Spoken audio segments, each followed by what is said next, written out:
Hello YouTube, it's Nobility Bibulus. From the looks of it, Days Gone had everything set up for it to be a modern success.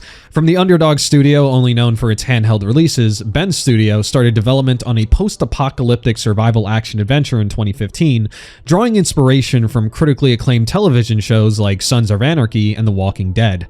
Starring Sam Witwer, famed for his impact in animated media like Star Wars, this ambitious title aimed to push the PS4's limits, boasting one of the largest undead hordes ever seen in gaming within an open world environment. With such ambition, Ben Studio marketed Days Gone as the next post-apocalyptic masterpiece. E3 saw the reveal of announcement, cinematic, and gameplay trailers, all promising a thrilling experience. Yet, at launch, it was met with very mixed reviews. So why did critics hate the game at its release? Ben Studio, located in Bend, Oregon, were the last studio you'd think would make an open-world game. They were the underdogs of Sony, previously known for a history in retro gaming. Formerly known as Eidetic in the 1990s, the company was responsible for, inarguably, the best platformer in gaming history, Bubsy 3D. The team found success with Siphon Filter series for the PlayStation 1 and 2, and later went on to create PSP and Vita titles for popular IPs. Days Gone development footage shows the three heads of the game, three friends who've worked closely together for each of Ben Studio's projects for the past 2 decades. John Garvin, the creative director, was responsible for Days Gone's vision, storytelling, and artistic direction. In his earlier career, he joined Eidetic in 1997 and played a crucial role in the art development of Siphon Filter, a series which established the studio's reputation. Jeff Ross was responsible for managing Days Gone day-to-day development, gameplay mechanics, and design implementation. Ross was heavily involved in the Siphon Filter series as well as a game designer, picking up the lead game designer role for Siphon Filter 3, and later becoming the lead level designer for Uncharted: The Golden Abyss before finally landing game director for Days Gone, overseeing gameplay design and overall project leadership. For example, guiding a team of 50 people for Uncharted to about 130 for Days Gone proved quite the leap in production efforts, yet Jeff led the team through this transition. I heard that you once had a slide where you explained that you could make this game with only 50 people. Wow, where did you hear that? I don't know. A little rumor. Yeah, you know, we're pretty ambitious. I mean, it's kind of the culture of Ben Studio. Christopher Reese is a programmer who has been a part of Ben Studio since nearly its origin. He was a technical director for the company for 8 years before becoming the studio's head, a title he's held for the past 16 and a half years. Chris played a crucial role in Days Gone as well, responsible for overseeing studio operations, project funding, staffing, and high-level oversight. It's interesting to see how these three handled the pressures of development in their interviews. John Garvin seems the most stressed. He's frequently nervous, trying to find the best phrases to answer questions or sometimes dodging them altogether. Some shots show his eyes watering like he's put on the spot. Jeff Ross shares some of the same nervous tendencies as John. You get the feeling from these interviews that Ross feels like he has a lot to prove. The E3 2016 reveal was amazing. The whole team, I think, kind of came together at that moment. It was really proud that we showed the world and that I didn't screw up. He speaks highly of his underdog team and is vulnerable with his doubts during the development of Days Gone. There was a lot of doubt on the team. I mean, they believed in it, but they were still a little uncertain. But once they started playing it, everybody's coming around to it. I can't wait for the world to see it. Do you feel like there's misconceptions about the game out there? That being said, all of this just makes him a more likable person. Aside from that, he seems to not only be able to keep his composure, but even be a bit playful at times. So ultimately the game is a love story between a man and his bike? Your words, not mine. Okay, all right. Christopher Reese, however, seems the most chill out of the three, always holding a smile and able to laugh off development challenges whenever they're brought up. Is it fun to come up with a name for a new IP? No, that's a difficult one. Really? What's I mean, like? it's a process, right?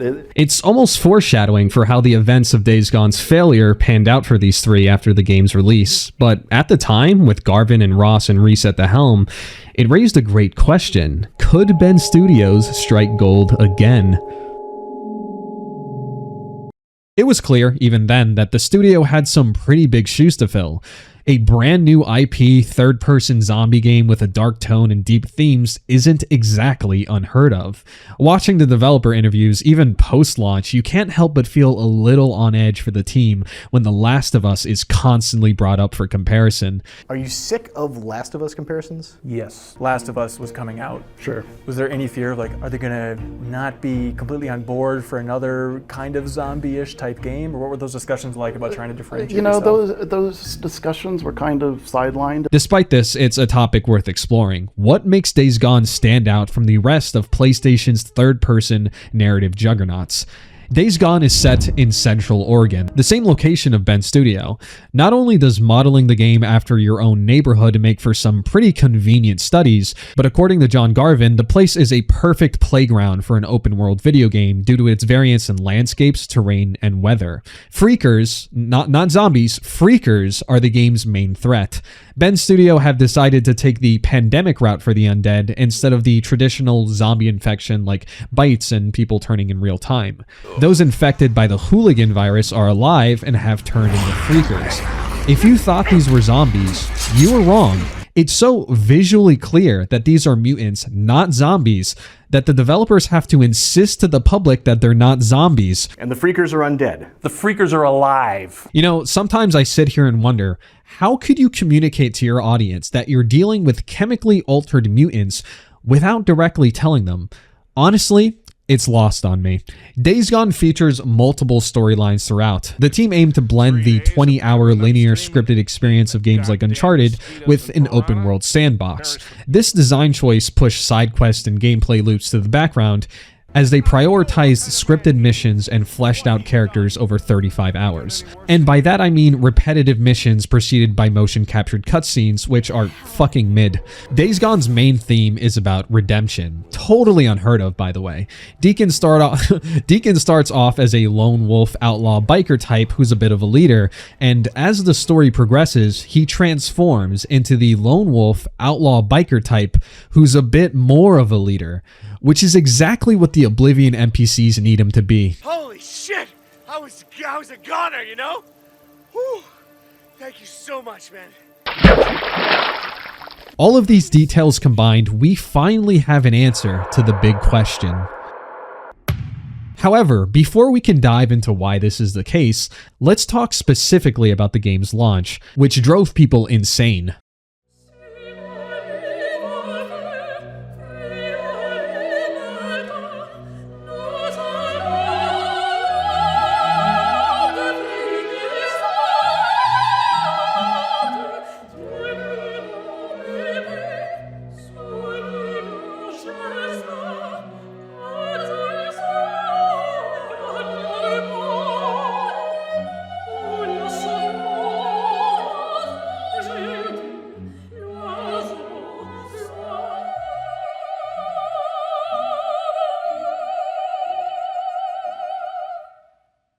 Days Gone launch was filled with technical issues and bugs. Gameplay mechanics are good, albeit uninnovative and repetitive.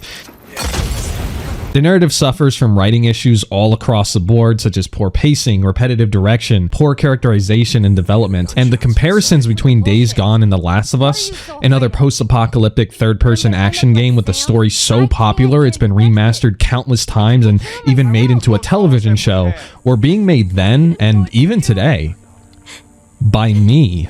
Days Gone's design proved hard to critique objectively when the game was literally failing to render areas, when your main character was spontaneously combusting and glitching into world geometry, or when Deacon and Sarah are caught rehearsing their lines mid-story. Where are we heading?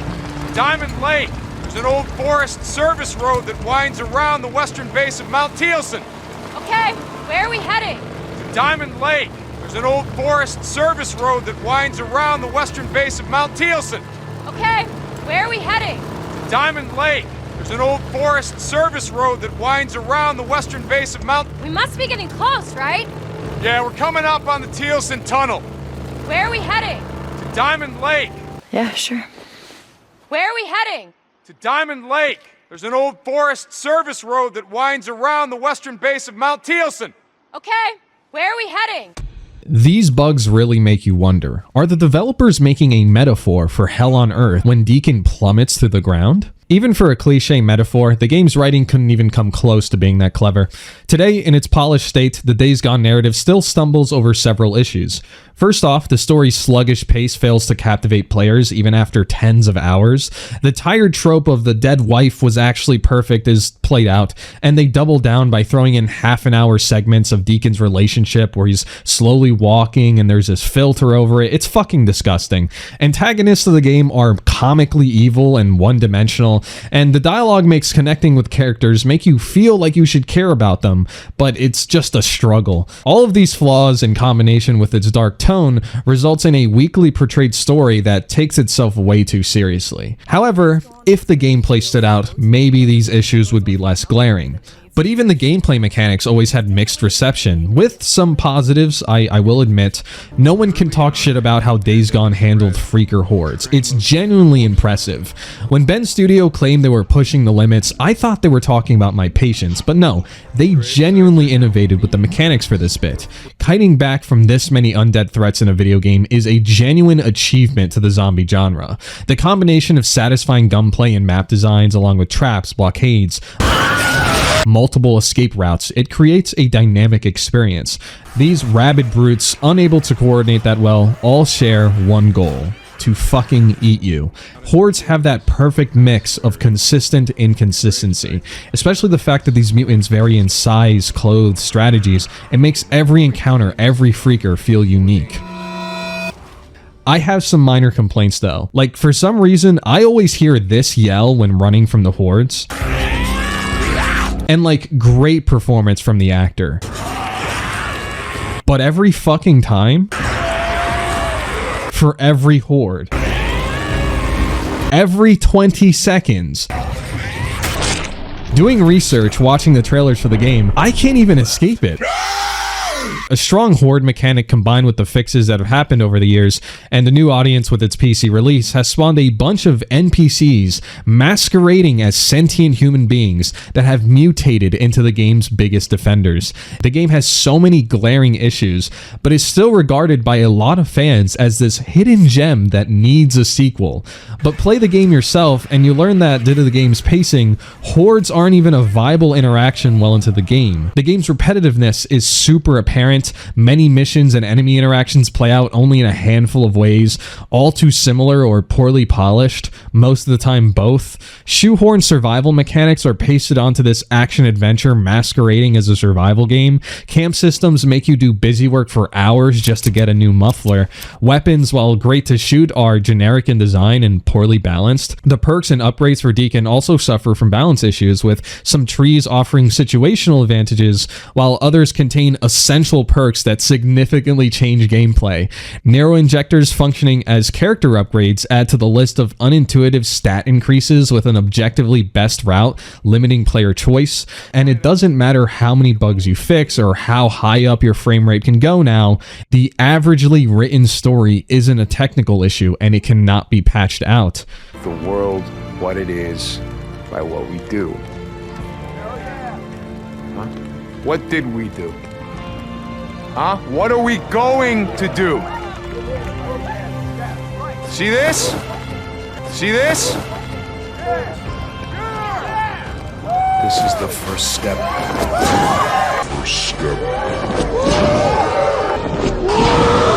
All of these issues combined with the bugs resulted in mixed reviews from major networks.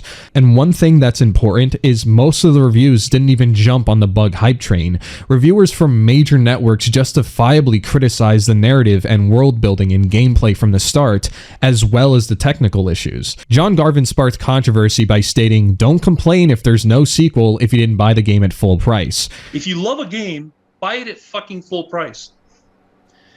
I can't tell you how many times I've seen gamers say, yeah, I got that on sale. But how do you know you love a game until you've played it? I'm just saying you don't. He's correct that initial sales number make a game look good. Buying Days Gone at launch is the best way to signal to Sony that you want further investment in the IP. However, what's sub-communicated here is that Garvin believes Days Gone's issue is sales and potential customers who didn't show up opting for the game on PlayStation Plus instead. But don't complain if a game doesn't get a sequel if it wasn't supported at launch. It's like God of War got, whatever number of millions of sales at launch, and Days Gone didn't. So it's like, for whatever reason. I believe Days Gone's results stem from making a game that's not good enough to spawn a sequel or excessive sales. Don't be surprised when the thing no one bought stops being funded is a truism, a fucking nothing statement.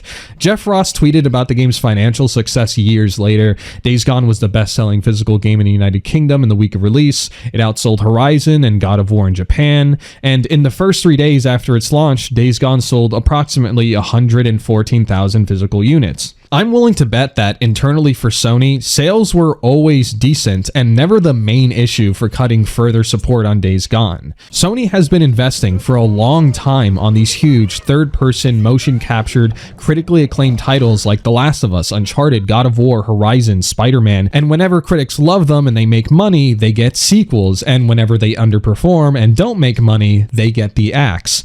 Even when sales are good, if the story and the experience is weak and lackluster, Sony hits the red light. It is not a coincidence that Uncharted, God of War, The Last of Us have all broken into films with movies, TV shows. I believe Sony recognizes the dynamic influence of crafting deep, compelling, entertaining stories for IPs that translates to a ton of video game sales and eventually breaks into entertainment mediums. Days Gone isn't the masterpiece that gets a sequel or a TV series or a movie. It's the okay game you sell on Steam, running at 60 plus FPS with bugs fixed to squeeze out some final sales and to build a PC market in a Game Pass, Steam, Epic Games dominated landscape. And that's exactly what happened. Lots of PC players were introduced to and liked Days Gone. Some even loved it. But calling Days Gone a masterpiece is just as hard as calling it garbage. The game is alright. Initially receiving 6 and 7s, Days Gone now sits at a high 92% on Steam reviews. A petition was even made to have Sony greenlight Days Gone 2. Jeff Ross put out a viral tweet claiming the game sold 8 million copies, which was later debunked by a leak from Insomniac Games showing it only sold 7.32 million. But hey, the reception that the lead developers wanted from fans at first is now a reality. And while I believe that open world games definitely have a market and you're allowed to like something even if it has common mechanics in the script of a B-movie, saved by the grace of God, I say with complete certainty that Days Gone deserved to fail. Jeff Ross sought to make Days Gone one part of an entire trilogy, but the Days Gone IP fundamentally lacks the substance to indicate longevity. The sad part is, for reasons we'll explore later, the game has a lot of concepts that could have made it the next hit series in Sony's long list of narrative-driven masterpieces, but it failed to use those ideas effectively. In this video, I'm going to praise the parts of the game I enjoyed, and go over the many ways that this game completely missed the mark. Because while the game has plenty to enjoy, the comments and discussions claiming it's this underrated hidden gem deserving of a sequel are wildly inaccurate.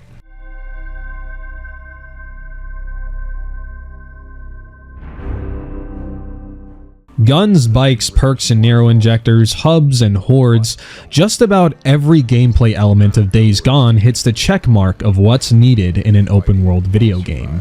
Yet its design philosophies behind these mechanics are inherently flawed and hold the game from being great. To unlock and progress through most of these mechanics requires interacting with the game's flawed camp system.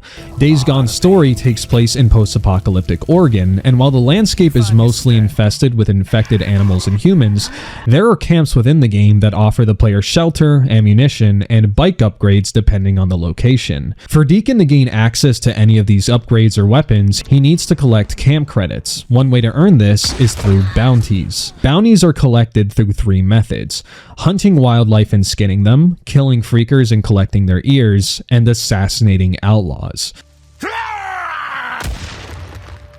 Many side quests in the game have Deacon working as a bounty hunter, tasked with tracking down and eliminating criminals who've recently escaped a camp, typically after doing some horrendous shit like murdering a ton of people.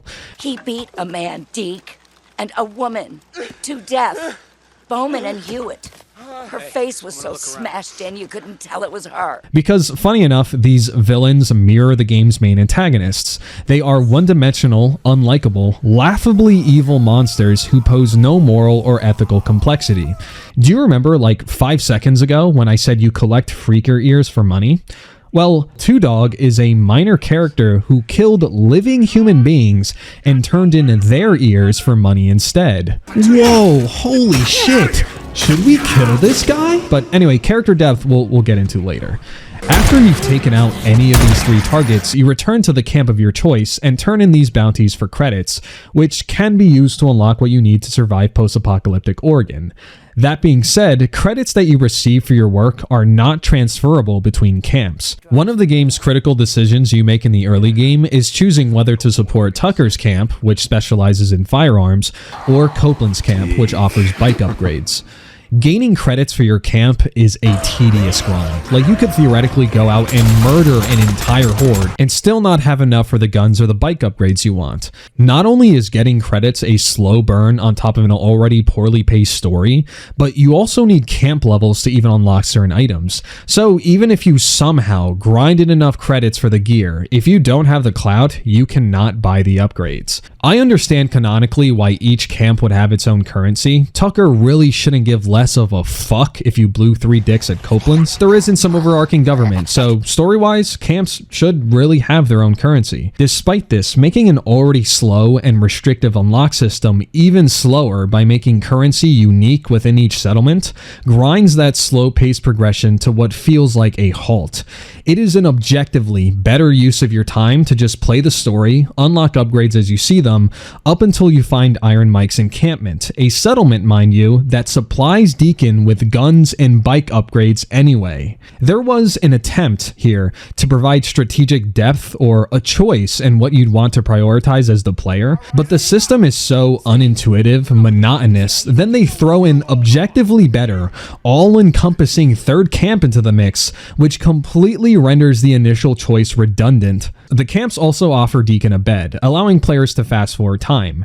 There is almost no reason to use this feature. Again, there was an attempt to have this matter because freakers are more aggressive during the night, and best case scenario, the player would have to strategize on how they'd like to face the freaker threat before heading out. But it's hardly a compelling choice in practice. The significance of day versus night is supposed to come into play the most when you're incinerating hives. Not only do freakers frequently roam in hordes, but they also behave territorially and construct hives throughout the map, effectively taking over parts of Oregon.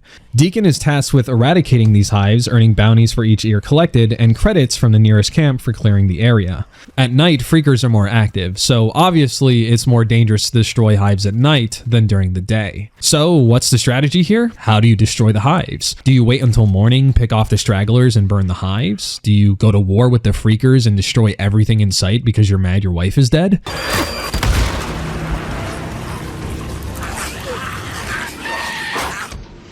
If you're actually thinking in Days Gone, you're already thinking too much.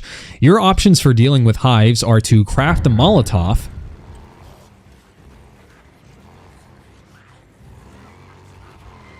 you can't shoot the hive, areas aren't cleared if you kill all the freakers you see, throwing a Molotov is pretty much your only option. The way the developers designed how to deal with hives is boring, and it attempts to introduce creativity and variance with the day and night cycle, but only gives you one highly effective option to eliminate the threat. Sure, there is a binary choice of more chaotic gameplay at night means more XP, and less chaotic gameplay during the day guarantees safety, but there's no incentive to min-max your Days Gone experience like this. Scratch that, there's no point to even strategize.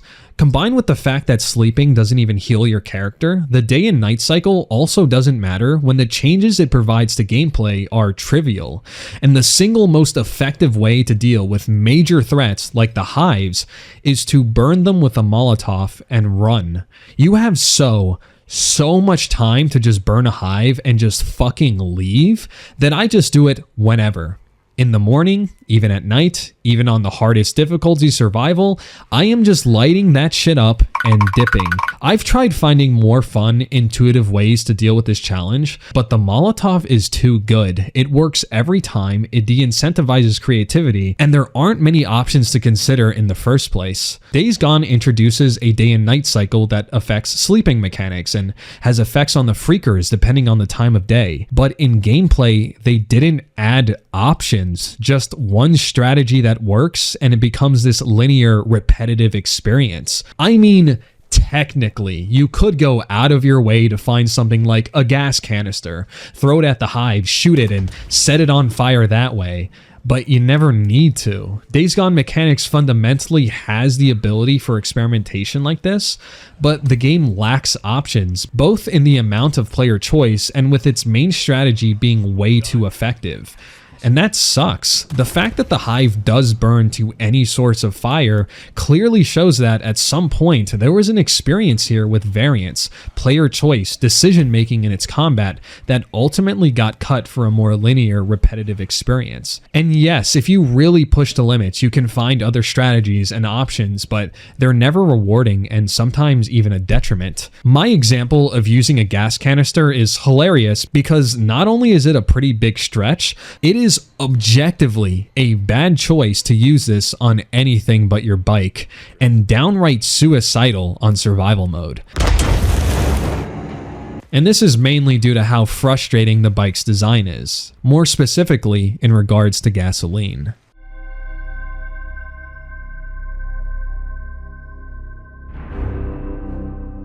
Deacon's bike is one of Days Gone's standout features, and one of the main reasons why I revisited the game since its initial release. The new challenge mode adds in levels you can ride the bike in, with the best parts of the map picked out and added ramps, but I think what makes the bike interesting is it never needed complex mechanics or obstacles in the world to feel amazing. If anything, the fun the bike provides with its simplicity proves how much Ben Studio nailed the feel of it. The sound design and sensation of driving the bike makes for one of the most memorable biking experiences in gaming history.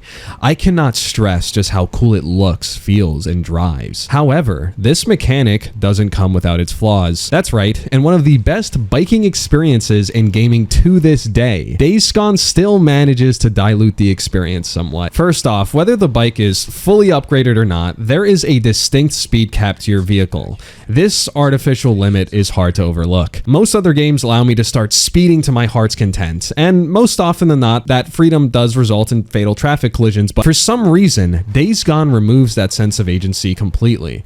That means those satisfying moments in gaming when you're driving faster than you should and clutching up every turn and just being a beast on the road are lost in Days Gone. Speed boosts are another satisfying-ish mechanic where the player can hold the X button for a short burst of speed. Nitro feels like it breaks that speed limit barrier for 2 seconds before returning you to the cap speed. I feel like there's a common misconception that bikers are constantly living on edge, kissing death, hitting 250 miles per hour every night on the road, and that's not what I'm saying. In reality, there are plenty of responsible bike owners, but you're telling me that when bikers are riding on the empty streets during the post-apocalypse, or when chasing an outlaw who's murdered their best friend, or when cruising in an open field, they're going to go at most 60 miles per hour? Nah, I don't believe it. It's one of those things where you didn't realize what freedom you had painting the city streets in Grand Theft Auto until Days Gone took it from you, and I was left feeling a little unsatisfied and policed in my riding. Vehicle combat contributes to the game's annoying sense of repetition. Most missions that involve chasing an outlaw on the bike are predictable. They play out the exact same way every time. The very first scene in the game after the epilogue has Deacon and Boozer find their friend Alvarez, who is mortally wounded.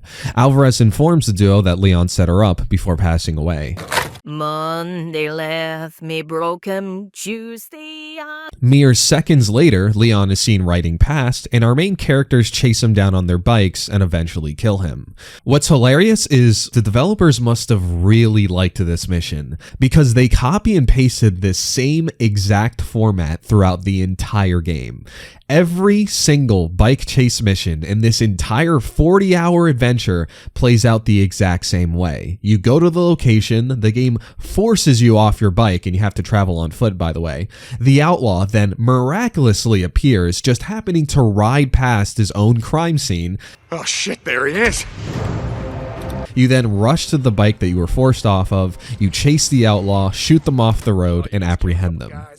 It's fucking ridiculous how much low effort, filler nonsense like this exists in Days Gone, and the player's freedom to experiment is virtually non-existent, making it never worth the repetitiveness either. Other than shooting the enemy, you could technically ram the enemies with your bike, I guess, but like in true Days Gone fashion, there's one optimal, albeit monotonous strategy that just gets the job done, stifling any real freedom or creativity typically associated with open world games. Yes, I did push for the open world, and it was just hubris and naivete.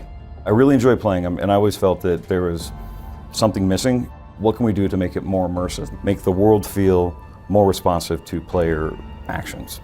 So the ability to sustain random, interesting encounters that don't just repeat. That don't just repeat.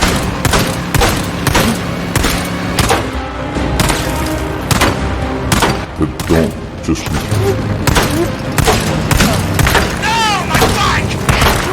That don't just Got him! Oh, goddamn! That don't just How you doing, buddy, huh? What, is the camp not feeding you well enough? Fuck you! What did you do, you son of a bitch? Hey, no! Monday left me broken. Vehicle combat is another excellent showcase of Days Gone's inability for experimentation. More specifically, why it's never satisfying nor rewarding to try to think too big in this game. Or think at all, really. Vehicle combat as an experience is frustratingly linear. If you have pistol ammo, you win. If you don't, you're either forced to ram the enemies with your bike, which is tedious and damages your own bike, or you're stuck with no viable options. This lack of choice in the combat makes it feel very limited and one-dimensional. What's ironic is that enemies are given more combat options than Deacon, like throwing Molotovs. Although the NPCs are laughably ineffective at using them and never seem to hit Deacon, it highlights how the game teases more diverse combat mechanics, but never truly implements them for the player in a meaningful way. Even the option to ram enemies feels like a last resort, an almost non-option that barely scratches the tanky foes and ends up damaging your bike more than anything else. Being restricted to using the weakest type of gun in the game, your pistol, against unusually tanky bikers, and then getting punished when you run out of ammo feels unnecessarily frustrating. It doesn't offer any real depth or strategy in these encounters. The bigger issue here is that these flaws in vehicle combat reflect a broader trend in Days Gone's design. The game consistently introduces mechanics that seem promising, but never develops them with enough depth or nuance. Ultimately, Days Gone's gameplay design is a collection of ideas that are serviceable at best, but often feel half-baked and underwhelming. Vehicle combat is just one of the many examples where the game shows potential, but falls short in execution. Days Gone's survival mechanics are also disappointing. Deacon is tasked with finding a bunch of materials to survive in Oregon, gas canisters being the most notorious resource of them all.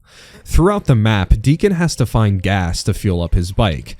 This is done through gas stations, which somehow have permanent gas the entire game, and through canisters you can find sporadically placed throughout the world. While finding gas for your bike, like most survival mechanics, can feel satisfying on the surface, the game tasks you with doing this way too frequently, and as the player, you begin to question why these mechanics are even here in the first place. Deacon's bike runs out of gas far too often. For a game centered around riding a bike, there's way too much downtime spent repairing and maintaining it. And while this might add a touch of realism to the biker life, especially when playing a character like Deacon who's experienced and enjoys tinkering with his vehicle. Okay, and what about my custom gas tank, Manny? You know, the one that I got from my dead wife. As a gameplay mechanic, it feels way overdone.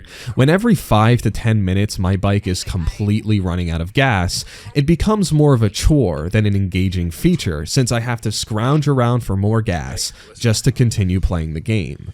Not to continue riding my bike, mind you. Playing the game. You do actually need the bike to drive to the next mission.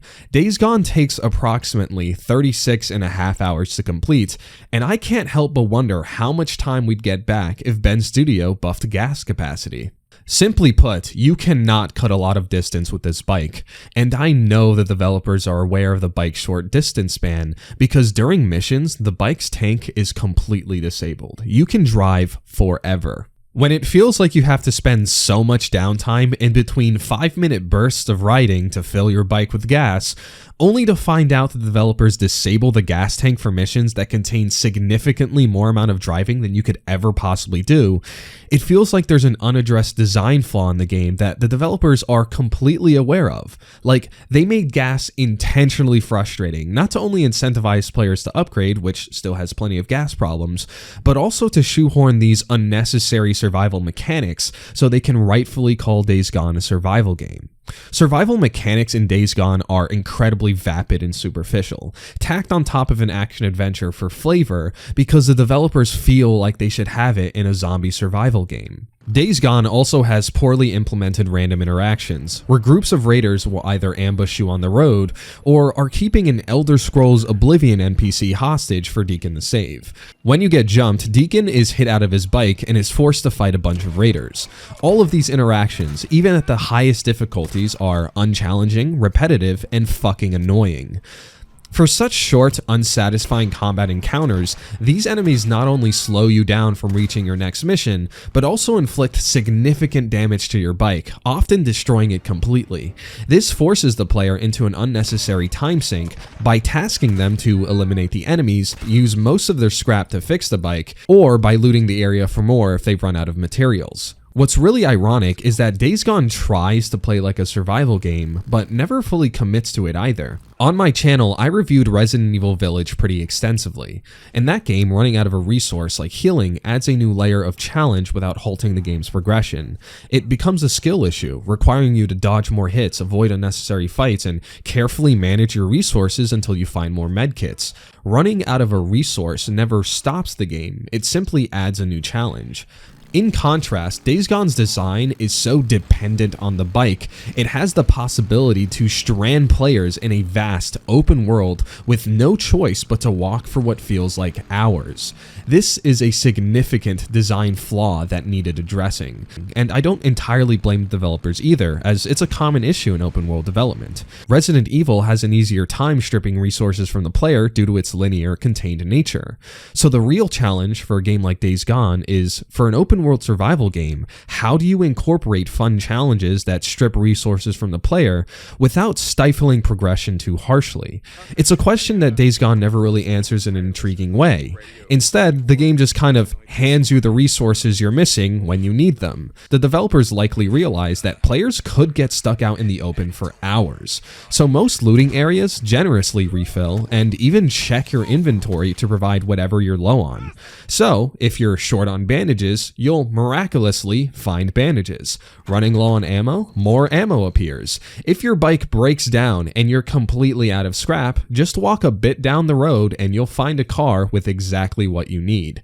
This gameplay loop of taking your resources away only to immediately hand them back to you is hilariously repetitive and handholdy. Sure, you might die on the 1-minute walk to find scrap, but is that it? Is that really the experience the developers want to provide? A constant reminder of the game's superficial and forced survival mechanics, spiking the tension up for a few seconds before spoon-feeding you the resources you need? That's not a survival game. It's a tedious, repetitive side quest that awkwardly interrupts the flow of the main missions in a weak attempt to incorporate survival elements. Listen, I didn't play this game on the highest difficulty to see a lack of challenge. In fact, in most games, I look forward to seeing how the game can throw me curveballs.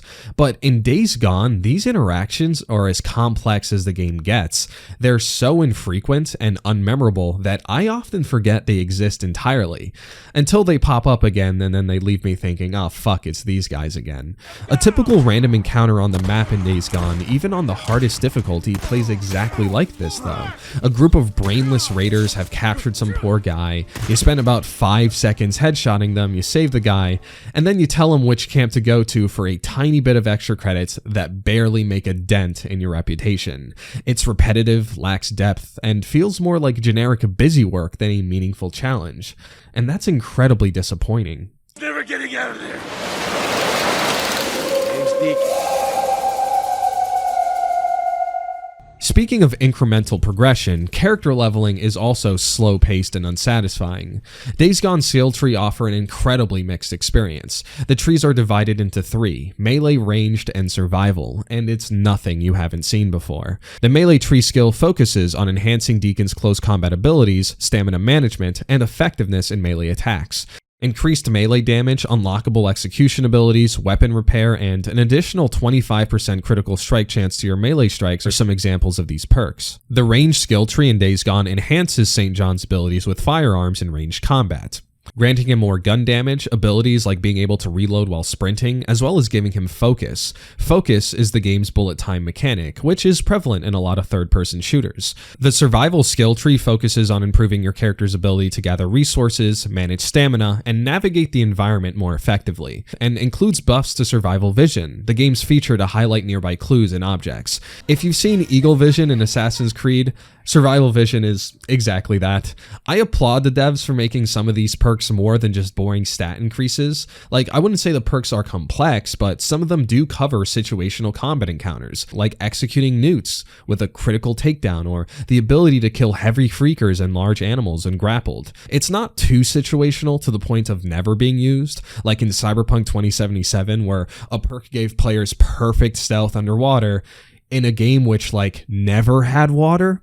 However, like many mechanics in the game, the perks offer mediocre results. Builds are hardly complex or differ from each other too significantly to warrant experimentation, and the existence of skill trees clearly exist because the devs saw it in other titles, attempted to implement their own, yet didn't fully commit to making the mechanic entirely unique. Progressing through these perks is slow and tedious, especially as you advance. The most influential perks are also locked behind tiers, forcing players to invest deeply into a tree to access the best abilities. The perks are also horribly balanced. In fact, there are objectively best choices for skills, character upgrades, and even guns. Days Gone has a meta. While the game's wide array of options might trick players into thinking there's a discussion here, there isn't. Unlike other single-player games like Borderlands, where switching from a high DPS gunzerker to a turret commando feels like a numbers nerf, the characters' playstyles are so distinct that it ultimately comes down to personal preference. The choice of one character over another actually makes a difference when the developers create a stark mechanical difference between the two, leading to an entirely different gameplay experience. Days Gone doesn't offer that kind of flexibility with its skill trees. In Days Gone, choosing to maximize the Ranger tree over the melee might seem like a preference, but it just results in a weaker character build and a more frustrating experience. For example, the ability to repair melee weapons with scrap is such an essential skill to unlock, I can't even believe it's a perk. Melee combat is crucial in Days Gone due to the game's shoehorned survival mechanics. Ammo is limited and enemies often get in your face, making melee attacks essential. As a result, even the highest level Ranger Deacon will have to club enemies at some point. This is a horrible situation to find yourself in if you're forced to use weak weapons that break all the time, because God forbid you have to use the boot knife.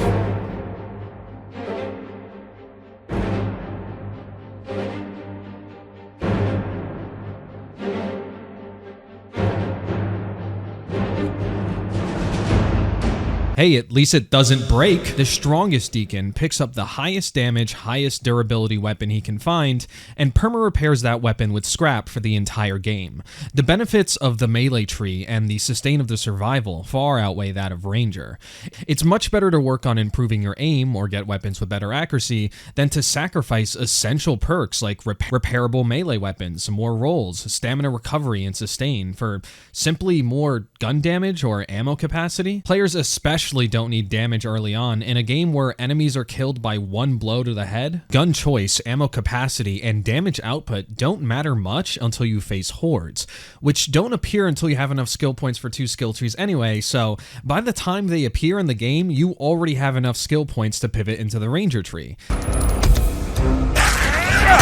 Nero injectors are found in Nero checkpoints throughout the map. For now, we'll say Nero are the shady scientists of the game who hoard all the technology, flying around in helicopters wearing hazmat suits. because that's exactly what they are. Before having to evacuate Oregon, they've established checkpoints to assist citizens. Now, these camps are abandoned after being overrun by freakers, and conveniently stocked with cutting-edge biotechnology for Deacon, and only Deacon, to loot. To gain access to the building and the injector, Deacon has to find a fuel canister and power the generator.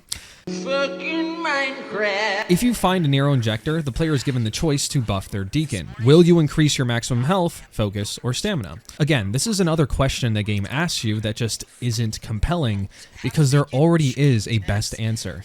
Days Gone has a quick menu that slows down time to heal during combat.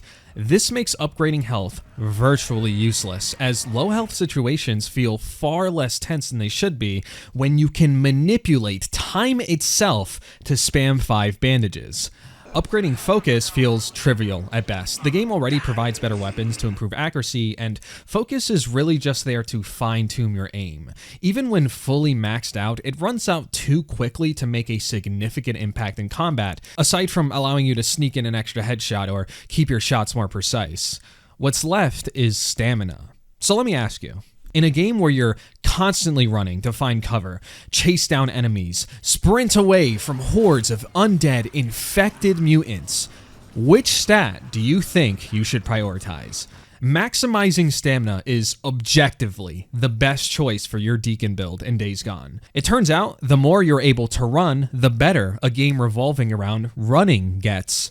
Sure, some players who struggle with the game's mechanics or prefer the security of a larger health pool might opt for more HP, in which case, go crazy. Some players might not have great aim, but even that's covered because better weapons compensate for it. But let's stretch this argument even further.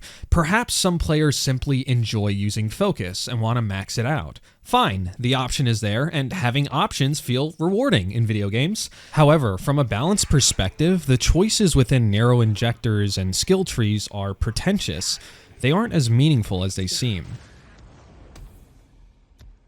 Ben Studio set out to create an open-world experience with structured, high-quality missions and a contained narrative, while also offering varied gameplay choices. Days Gone ends up being a jack-of-all-trades, master-of-none. It doesn't come across as a carefully crafted experience, but rather a collection of ideas thrown together by a studio, aiming for a broad appeal. While the game does retain some concepts that work, they lack the depth and integration needed to make a cohesive whole. This might be effective in showcasing highly edited trailers or impressing casual players who don't delve into the game's nuances, but when you're asking players to invest nearly 40 hours into the game, the lack of substance in its design becomes increasingly obvious. I just wanted to add, an open-world third-person action-adventure structured with high-quality missions and a contained story isn't a unique, ambitious goal anymore. It's called Grand Theft Auto. GTA 5 has character-specific abilities and simple stat increases too. These aren't placed inside Netflix-inspired menus either, with constant reminders on every level up. They're kind of just there, for fun. Not that well thought out or implemented, the ability to switch up gameplay for a few moments, and that's really the best you can do with these additions, unless you put some actual thought behind it. Grand Theft Auto 5's perk system doesn't take itself too seriously, putting so much effort in the wrong places for the existence of these lackluster skill trees and upgrades. It just reminds me how much of a missed opportunity Days Gone is. The result isn't a bad experience by any means. If you suspend your belief, you might even feel like you're building a character here. Or, maybe it is slightly satisfying to unlock abilities for more ammo capacity, to collect more plants, or execute a heavy freaker when the game decides it should work now. But ultimately, the poor balancing, lack of any significant options, and a slow, restrictive design on top of an already slow-paced game, it just leaves the experience mixed, and the entire leveling system is just fucking forgetful and disappointing. The game's balancing issues extend to its gun variety as well. While Days Gone offers a wide array of guns, fully automatic weapons overshadow them all, making experimentation pointless. Days Gone's inventory is split into categories: pistol, rifle, heavy, and melee. This means single fire and fully automatic weapons share the same slot, forcing you to choose over one or the other. It's no surprise that fully automatic weapons are the most viable options in a game about handling huge amounts of hordes, but it gets to the point where it is better to have a full auto weapon than a sniper rifle in long-range combat. The main issue is ammo capacity. Many games cap automatic weapons at 300 rounds and single-fire weapons at around 30. This makes sense in a multiplayer game, but not in a single-player action-adventure. In a multiplayer game, limiting the ammo capacity for a weapon that can one-shot another player should be held with restrictions like heavier weight, longer aim time, and limited ammo capacity. Days Gone is a single-player game that isn't balancing for itself, but copying from other shooters. As a result, single-fire rifles have 35 rounds of ammunition when the Tommy gun has 350 rounds. This might not sound like a problem, but there are a few caveats. Realistically, single-fire rifles and automatic rifles shouldn't have such a drastic difference in ammo capacity. Deacon would not be able to carry 300 rounds of ammunition on him, so if you're going to make him do that, make it consistent with other rifles. In terms of balancing, however, the trade-off for using single-fire weapons in Days Gone are never worth it. The game tries to balance this by offering reduced fire rate but increased accuracy for single-fire rifles, and this means that single-fire weapons are actually better at handling camps with limited numbers, where you can pick off enemies from a distance with a single-fire rifle rather than spraying with an automatic from a distance or charging at them head-on. When you introduce weapons with clear strengths and weaknesses, players will have to choose their approach, and that design is cool and incentivizes creativity. The game does this really well with the crossbow already. It's silent, deadly, you can only shoot one bolt at a time, and it has a bit of a learning curve with the arrow drop-off. Not only does the player build a relationship with the weapon using failing and learning how to use it, but it has clear strengths and weaknesses. I like this divisiveness in weapons. The wrong people for the crossbow hate it, however, in the right hands, it's a silent laser beam that one-taps enemies. The single fire has its strengths already. Like, seriously, headshots with the weapon are super satisfying and easier to pull off because that's its specialty. But because the single fires are so low in ammunition, it feels useless in every situation to use comparatively to its full auto counterpart. With the Tommy gun, even without focus, I might fire 2 to 4 more rounds with a single fire weapon, but with so much ammo, it doesn't fucking matter. In regards to its armory, Days Gone asks the really interesting question: will you use the weapon with a clear strength and weakness, or would you rather use fucking perfection? Single tapping with an automatic weapon is fucking broken, and some weapons later on 2-taps enemies in the chest, and I couldn't help but laugh at this balancing oversight. I am literally killing enemies faster than a single fire rifle. There are points in the game where I replaced the very powerful sniper rifle with a heavy machine gun because I knew I was going to hit the other sniper eventually, and I just tap fired the machine gun at the sniper. And I hit him. And it was way better to do that than trading a couple shots with the heavy snipers and then be left with only 10 rounds. If I run into a horde after this firefight, I am down 350 rounds of machine gun ammunition with a weapon that is useless in this interaction. What's ironic is this balancing oversight, and many others just fixed themselves if survival mechanics were designed correctly. If camps, narrow checkpoints, and survival mechanics were implemented in a way that players were legitimately camping and planning out the next day, without even changing ammo capacity numbers, I could see players selecting the single fire option for a day of hunting and scavenging camps. Seriously, in a game called Days Gone, where hitting the pause button shows a number of how many days since the world ended, in its gameplay, why is there no emphasis on planning and surviving each day? You wouldn't need that much ammo if you're simply sniping for the day, collecting resources, and heading back to base. And on the days you choose to handle hordes, then you select the automatic weapons. Automatic weapons have clear range debuffs and a crosshair balance for close quarters combat, so there was an attempt at balancing this, but they're still so blatantly overpowered that it doesn't matter. I'm also not advocating giving single fire rifles like 300 rounds of ammunition either. You'll probably have players sniping too much, but 35 versus 350 is quite the discrepancy in ammunition amount that could really use some refining. Either way, right now, survival elements don't push the player to strategize their day, and because of this, players are gunning it from one mission to the next. And it's objectively better to select the all-encompassing automatic weapons that are situationally perfect than their counterparts, which are situational. Ultimately, Days Gone's weapon variety is revealed to be situational. No, it's not. Ultimately, Days Gone's weapon variety is revealed to be superficial, with clearly better options that punish players for the experimentation it advertises.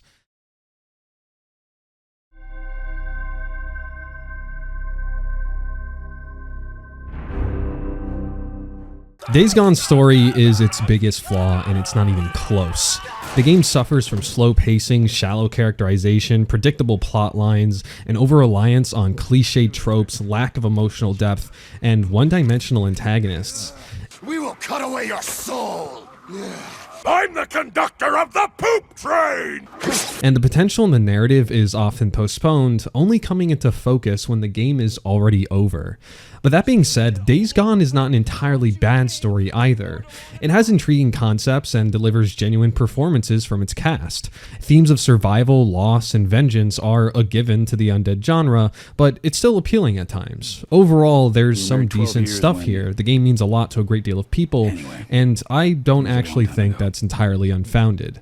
My favorite character in the game is Ricky. Not only did I enjoy the actress's performance in about every cutscene she's in, but I also thought that she had great chemistry with Deacon, so much so that I actually missed the two interacting when the game was over. Characters like Ricky really shift my perspective on the game sometimes, helping me see why some players advocate for a sequel. Yet when examined critically, it's clear why Days Gone has failed to leave a lasting mark. Days Gone follows Deacon St. John, a biker turned drifter in a post-apocalyptic Oregon overrun by freakers, which are mutated humans and animals.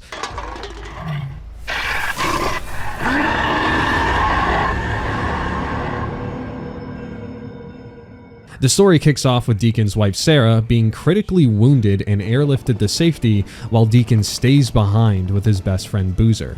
Fast forward 2 years, society has collapsed and Deacon believes Sarah is dead. He never found the chopper she was on, and the campsite she was supposedly sent to was overrun by freakers. The narrative weaves through Deacon's journey as he battles freakers, hostile human factions, and his own demons, all while uncovering the truth about Sarah's fate. The main conflicts in Days Gone revolve around Deacon's relationship with the game's camps, which represent what remains of civilization in Oregon. Aside from random raiders on the road and mysterious scientists who fly from an unknown location to study freakers, these camps are the hubs of human activity. Every camp is led by a flawed leader, each distinct in their approach. Copeland is overly propagandistic. He's got one of those radio shows, if you know what I mean, and Deacon openly criticizes them throughout the game. Tucker works her civilians like slaves. Listen, she's been through a lot. Can we just let me worry about how I'm No, gonna... listen to me, okay? Seriously, don't work her like you do everyone else. Don't tell me how to run my camp. You want to move here? You want to help us run this? Then maybe you get some say. Iron Mike introduces crazy ideas like morality and ethics into the apocalypse.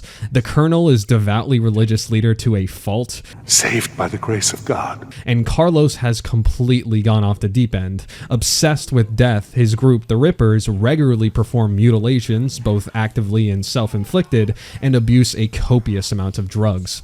Deacon, the lone wolf, navigates the complex dynamics of these leaders, and it's through these interactions and the resulting conflicts within these societies that molds him into the leader post-apocalyptic Oregon desperately needs him to be.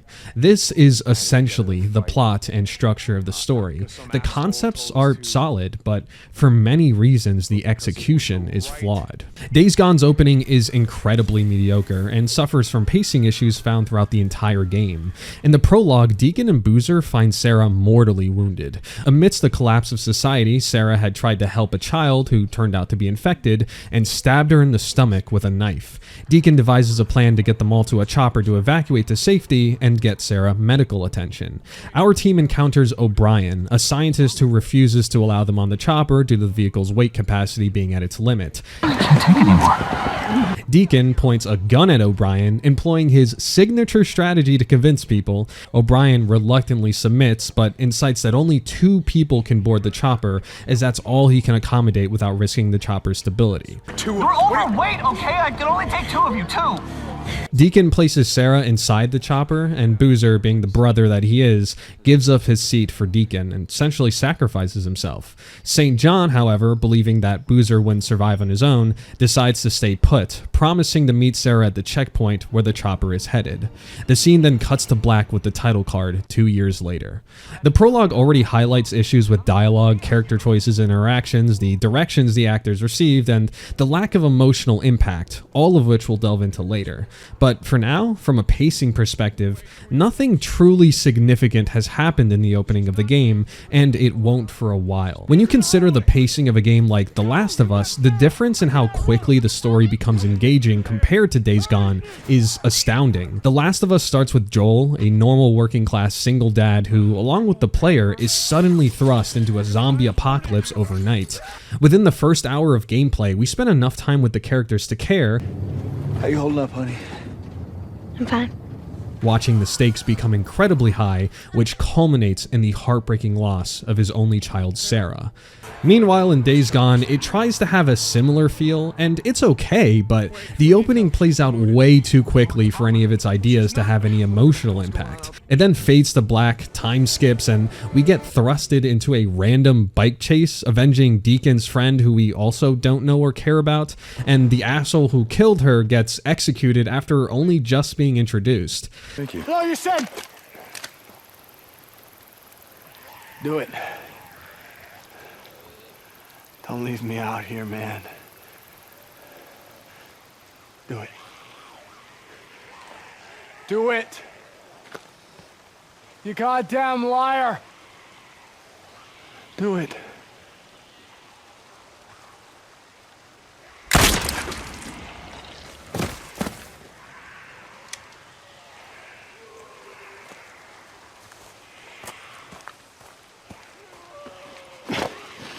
Tuck's gonna need something for the bounty. Don't get me wrong, it's a well-acted and emotionally charged scene, but why is Leon the first character that's making me feel things? There's a scene after where Deacon's bike gets destroyed during the chase, and then the characters are given busy work to fix it, and after another 5-minute gameplay segment of clearing out an infested tunnel with Boozer's shotgun, it's finally revealed that the blonde chick you saw for 2 seconds in the intro and don't really care for is dead. This is how you set up character motivations and backstory in a narrative, by failing to build up to it, keeping it a mystery in the most uninteresting way for 30 minutes, shoving numerous one-dimensional characters and stories, and then revealing the mystery in the most cliche way possible.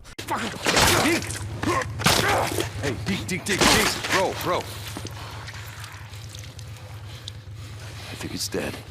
This type of pacing from a writing perspective is mirrored throughout the entire game. It's trying to tell many poorly presented stories at once, yet never prioritizing what's important. The Grand Theft Auto series has a similarly structured arc, where players meet one character after another and mission order and story progression happen out of order. Despite this, Rockstar makes it work. Every character in Grand Theft Auto 5 has a distinct personality, and the stories are interconnected and meaningful, often evolving with each other. My favorite moments in Grand Theft Auto contain characters from very different missions meeting each other. This effect, combined with such interesting characters as well as the comedy and social commentary, makes Los Santos believable and alive. I'm just gonna go out and say it, I never really cared much for the central plot of GTA 5 because the way the game uses its characters is what carries the experience for me. My favorite cutscene in gaming history is the largest Mexican standoff in GTA 5. I couldn't care less what all this means to the main story, but every character in this scene, whether it's the main protagonist, the antagonist, supporting character, fucking Merryweather, they all shine in their own unique way, and it's why I'm obsessed with this scene. Creating powerful characters and memorable moments with them enhances world building, making the transition from one NPC to the next an exciting and immersive journey that deepens your understanding of the world. Meanwhile, in Days Gone, characters are conceptually different and even cool, but a lot of these scenes carry the same vibe, and the characters who are important to the story are left out, while random NPCs get a shit ton of screen time. I know more about Leon and the dynamics between him and Deacon and Boozer more than I know about Sarah and what she means to Deacon, and she's like the driving plot of Deacon's arc. What makes it worse are the long gameplay segments between these scenes. Not only do you have to wait for the game to get interesting, but you also have to wait even longer due to these prolonged gameplay segments. What's funny about Days Gone is I don't have to progress too far into the story to find another example. Just 10 minutes after the reveal that Deacon's wife is dead, there's a prime example of a character arc with poor pacing. When Deacon and Boozer raid a nearby store for bike parts, Boozer, in an attempt to distract the Freakers, gets caught by the Rippers and holy shit, I cannot wait to talk about them. Boozer suffers life-threatening third-degree burns on his arms, which kickstarts his growth as a character. Now, a character losing his arm in a zombie apocalypse might not be the most unique idea. Anyway, dealing with his injury might have saved his life. It highlighted major issues in how he handled his interpersonal relationships with his friends and the world. Boozer is terrible at communicating and ignores his problems. You heard him, right? No, I didn't hear shit, Boozer. You got blood poisoning. I do not. Yes, you do, Boozer. Just take a look. I don't need to take a look. Come on, we gotta get you some help. When Deacon tries his best to help Boozer recover, and man, it gets fucking bad, Boozer constantly undermines the injury and basically tells Deacon to fuck off. Boozer deals with conflict by ignoring it and suppressing his emotions. Leaving his injury untreated leads to delirium, and he nearly kills Deacon in his confused state. No, I will not! I heard him. I heard voices. Oh, shit. I mean, you heard him, right? No, I didn't hear shit, Boozer. You got blood. At this point, the wound is so bad that his blood is effectively poisoning him, and leaving his arm untreated, it kind of spreads this effect, and it becomes clear that amputation is the only option. No, he's losing too much. Unable to ride, Boozer is relegated to being a field worker within society, which only deepens his emotional trauma. Hey, booze man. How's it work? What's it look like? Struggling to cope, he turns to binge drinking and eventually threatens suicide. Bring it!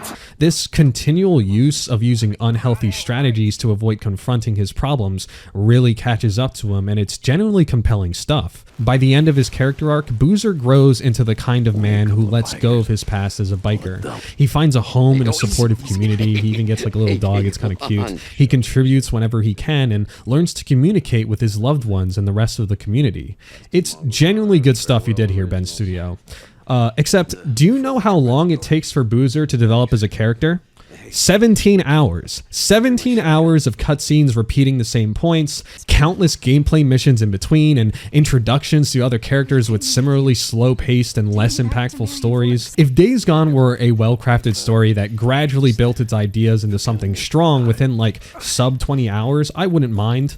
But this is a 36.5-hour game with multiple stories that constantly has you waiting for each one to become interesting, and when it finally does, it's moderately good at best, or it's anticlimactic like most of the time, and other times it's just downright boring and unengaging.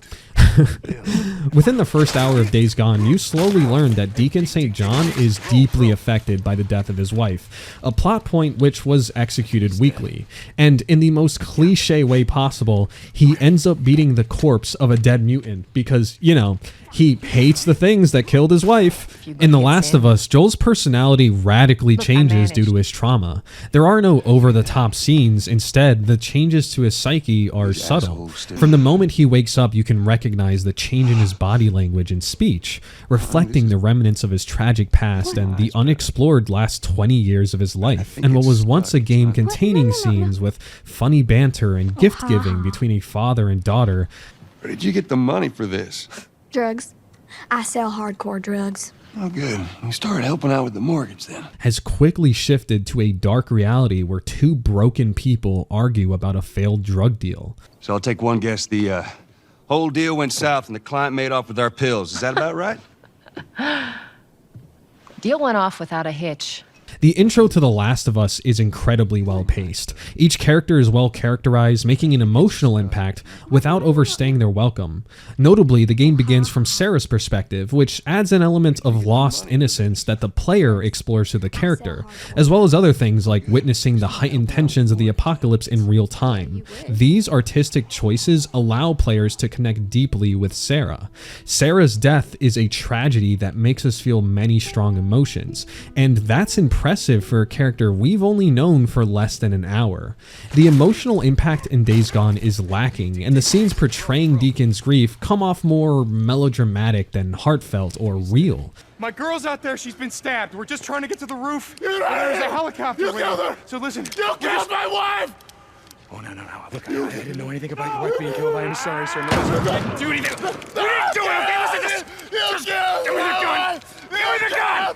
My wife! Oh, God! You killed her! Stop! Stop!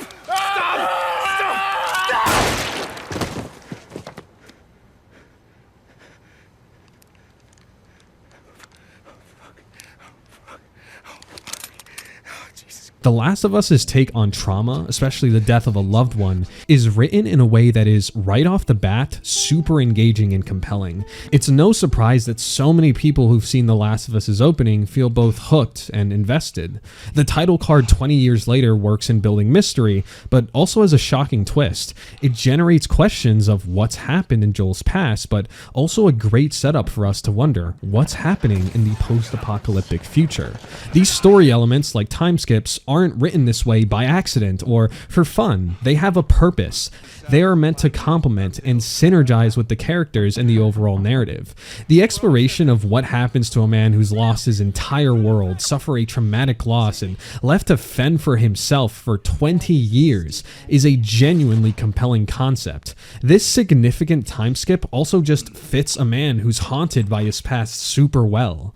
Another example of a time skip used properly comes from one of Days Gone's main inspiration, apparently, The Walking Dead. Rick wakes up from a coma 5 to 6 weeks after the apocalypse, and it's written this way so that Rick can learn about the world with the viewer. Not understanding the apocalypse with Rick works in building up mystery and horror, and when characters have to explain things to him, it creates justifiable exposition. Days Gone's leap in 2 years isn't interesting because, really, what is the narrative purpose of this time leap?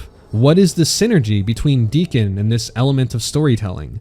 The story suddenly sets up an unresolved conflict we don't care for, and then leaps 2 years into the future. For what purpose? With a time leap after a traumatic event, you're supposed to have a hooked audience who feels like they're missing a ton of really important information. It's essentially a cliffhanger. Is Sarah alive or dead? Why is everyone on bikes? How did the infection spread? And how has society coped and developed because of it? Days Gone has built up all these questions, sure, and I mean any story naturally would with a sudden time skip, but there's no emotional impact. So ultimately, its use of a time skip just produces mediocre results. I'm not going to claim it's awful. The mystery of where Sarah went or whatever is like fine, but it's by far the weakest of its kind in storytelling and gaming, and that's not the result you want for a brand new IP. Also, notice how I never asked any questions about Deacon.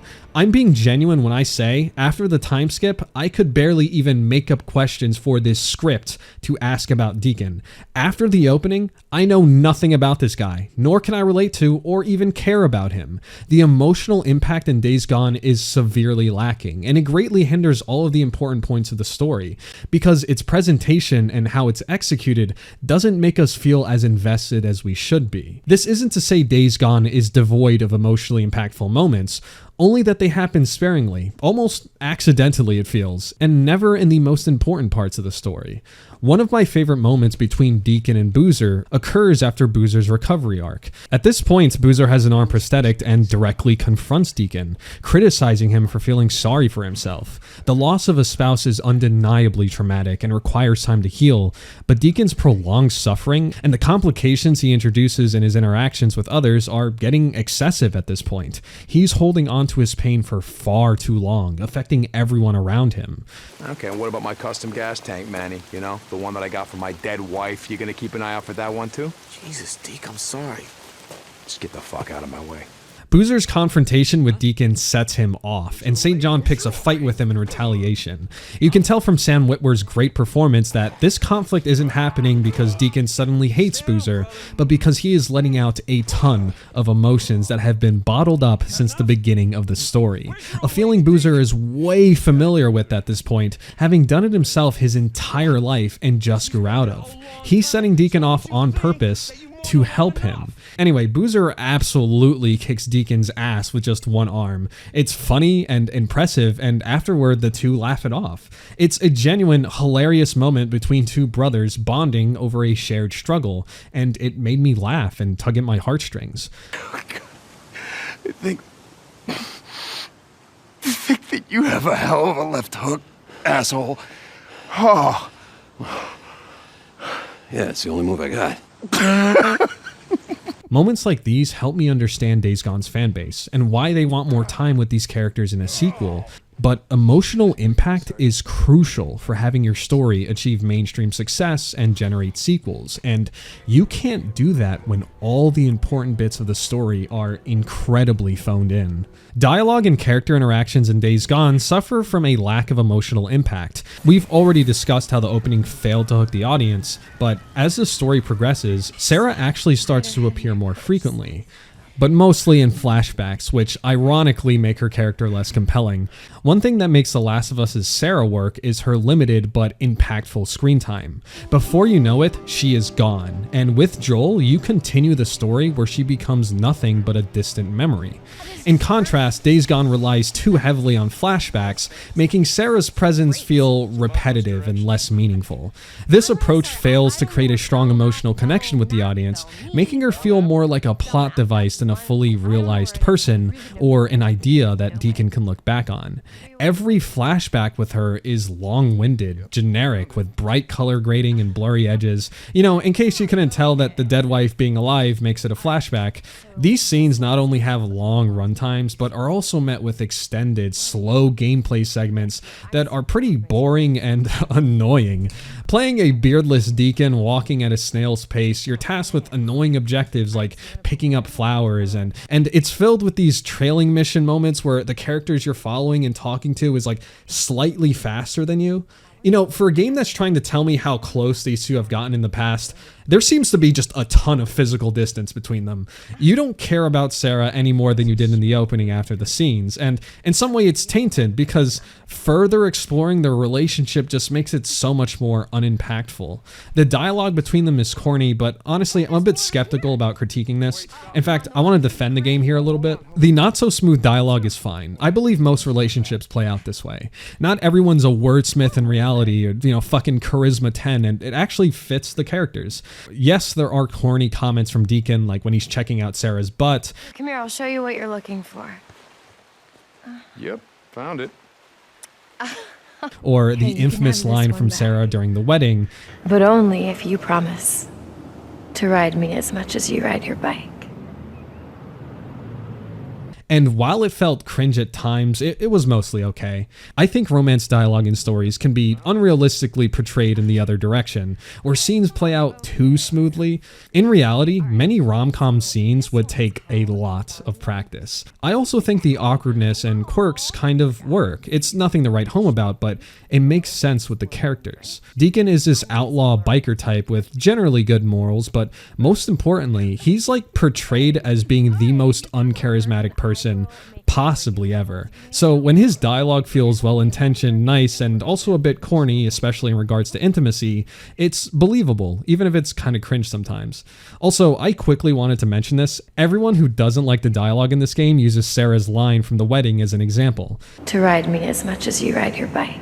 People hate this line. Haters use it as a gotcha moment to prove that the dialogue is bad, like the developers use Sarah as a poor attempt to create the perfect biker woman fantasy, and this edgy joke is just another example of it completely missing the mark. Yeah, you're all incredibly uninformed.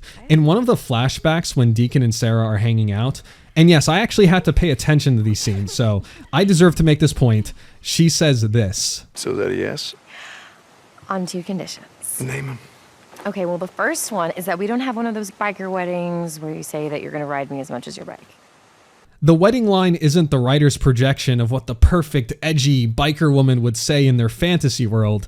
It's a joke. Sarah is being sarcastic and ironic at her own wedding, which only has like one other person attending. For those of you blindly hating the game or not doing your research, you should do a lot of critiquing before you hate the game. Like me. Plenty of people have complained about the dialogue, but I find it feels believable and realistic. They're not as dramatized as an action flick. A lot of it can sound unscripted and genuine. Like when you're out in the shit, Deacon will like mutter and whisper to himself.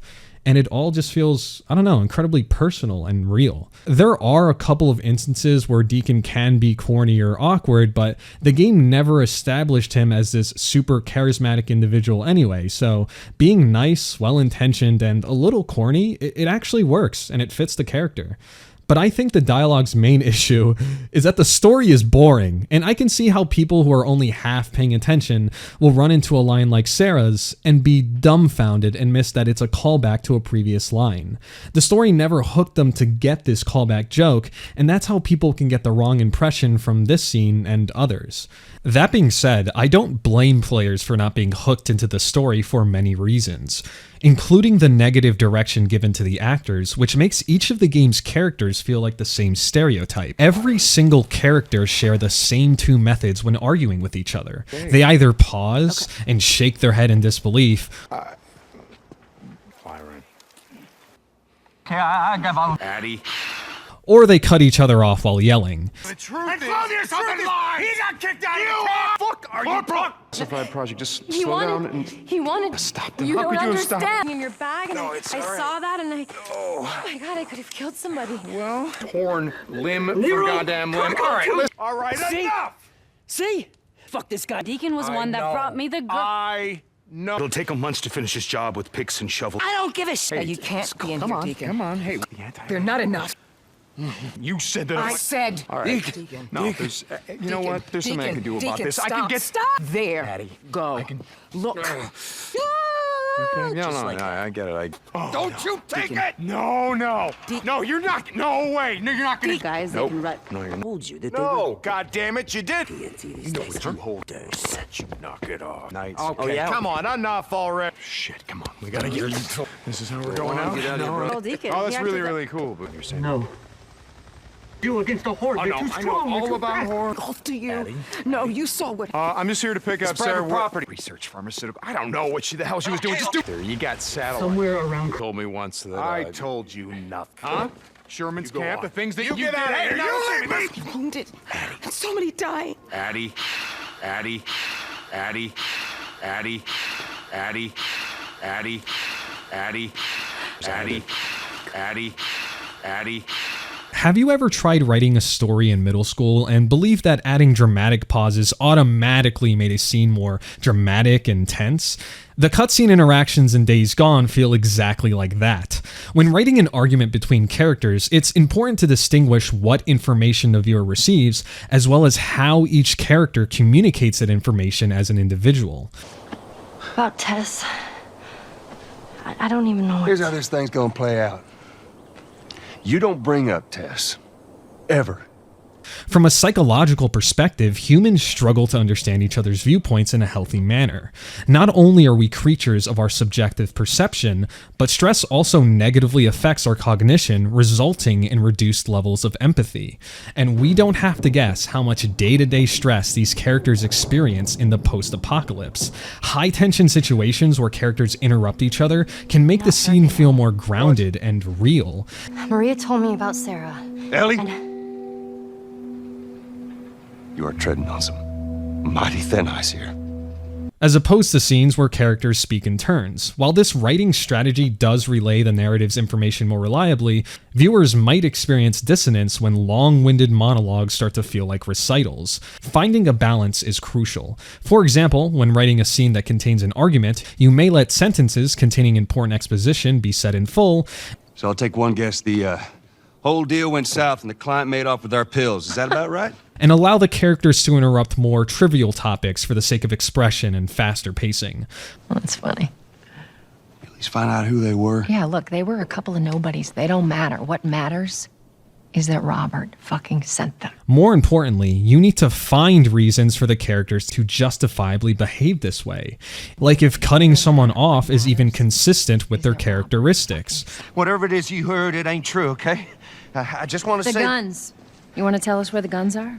Communicating to the viewer what the disruptive character is feeling serves as a great justification for them cutting someone off. For example, when Tess physically and verbally pushes off a potential discussion about the thugs that she killed in self-defense, it not only characterizes her as a rough, gritty, and experienced woman, but also indicates her disdain for these random people. They were a couple of nobodies. They don't matter. Tess is frustrated that Joel is even mentioning them.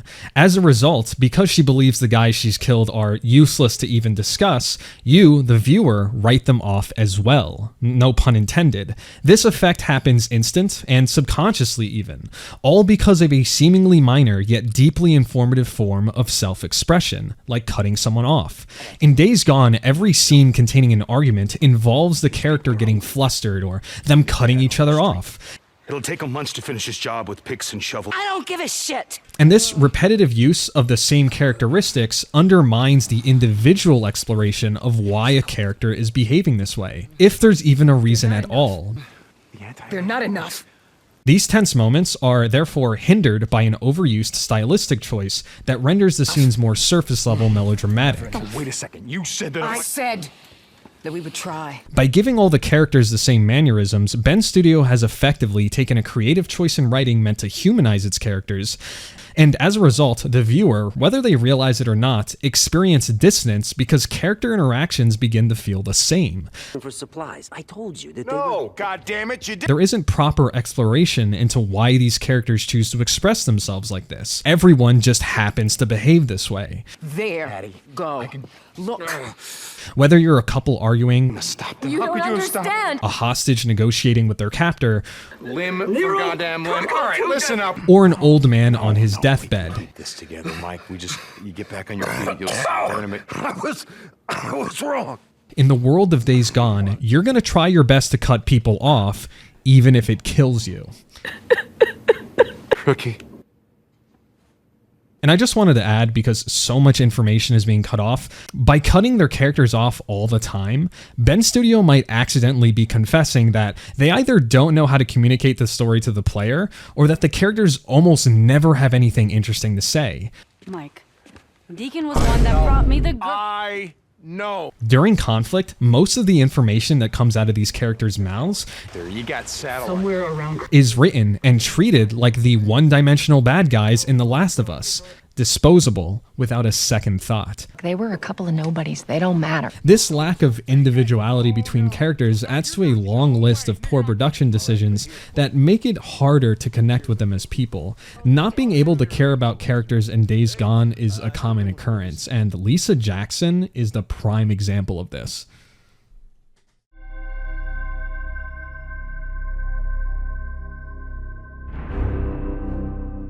Lisa, a 17-year-old high school girl, has been deeply traumatized by the Freaker outbreak. With her parents presumably lost to the chaos, she has been forced into isolation, confined to her home with no human contact. Her only ventures outside are desperate quests for food and water. Yeah, you come here for water every day, don't you? But you move cautiously. You don't stick around long. Good for you. Upon meeting her, she is mainly nonverbal, but opens up to Deacon once she's reminded of her past or when discussing bad men with guns and the sick people. They're gone. Lots of sick people. For example, Deacon asks her about a trophy in her room, and she rants about her school life like she was just there yesterday. And she wasn't there yesterday. Many days have gone since she's been to school. Oh shit. This is great characterization from Ben Studio. Everything that the story implies about what happened to Lisa and how it developed her into the person we see now is communicated to the player really well. Lisa is a small town local who would believably already know strategies to obtain food and water as she knows the layout of the town. She would be innocent and struggle to accept reality, holding trophies of her past academic life, discussing it at length when asked, almost as if the apocalypse never happened. This one's for gymnastics. I should have won first place, but Missy King, she cheated. Lisa.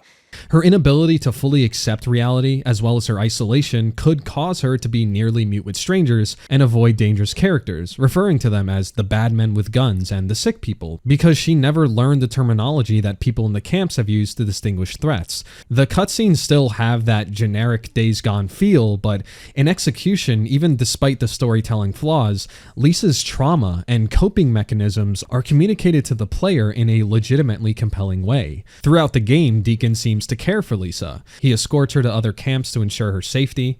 He asks Tucker, who runs the camp like a business, prioritizing its efficiency over people's well-being, to go easy on her, and Tucker refuses and basically calls Deacon a pussy. Can we just Let me worry about how I'm No, gonna... listen to me, okay? Seriously, don't work her like you do everyone else. Don't tell me how to run my camp. You want to move here? You want to help us run this? Then maybe you get some say.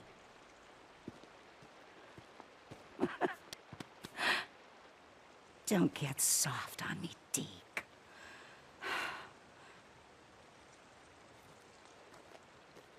Deacon drives her to the Lost Lake encampment where she gets better treatment and isn't treated like a slave or tortured. Hey, Lisa. Hi, I'm Ricky. Listen, do you like to go fishing? I love fishing. It's my favorite thing in the whole wide world. Would you want to go fishing with me? Yeah? Come on, I'm going to tell you about Lost Lake. It has the clearest water you have ever seen. And the fish, oh my God. The fish in the morning, they jump this high. But surprisingly, she runs away from possibly the safest camp in the world on her own volition during a supply run. It's later revealed that Lisa intentionally joined the Rippers again, which is alarming, but it comes in handy when she rescues Deacon once he's been captured by them and taken to their base. When the Rippers try to kill Lisa once they found out that she's released them from captivity, Deacon saves her. And although she refuses to join Deacon for about a third time, Deacon convinces her to at least run away from the Rippers, to which she agrees before hugging him. Fine, don't come with me, but you can't stay here. You have to run because they will kill you. Do you understand me? Yeah. Go! All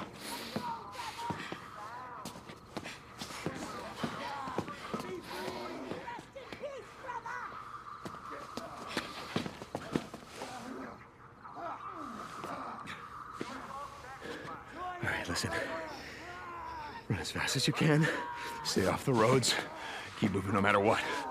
Go.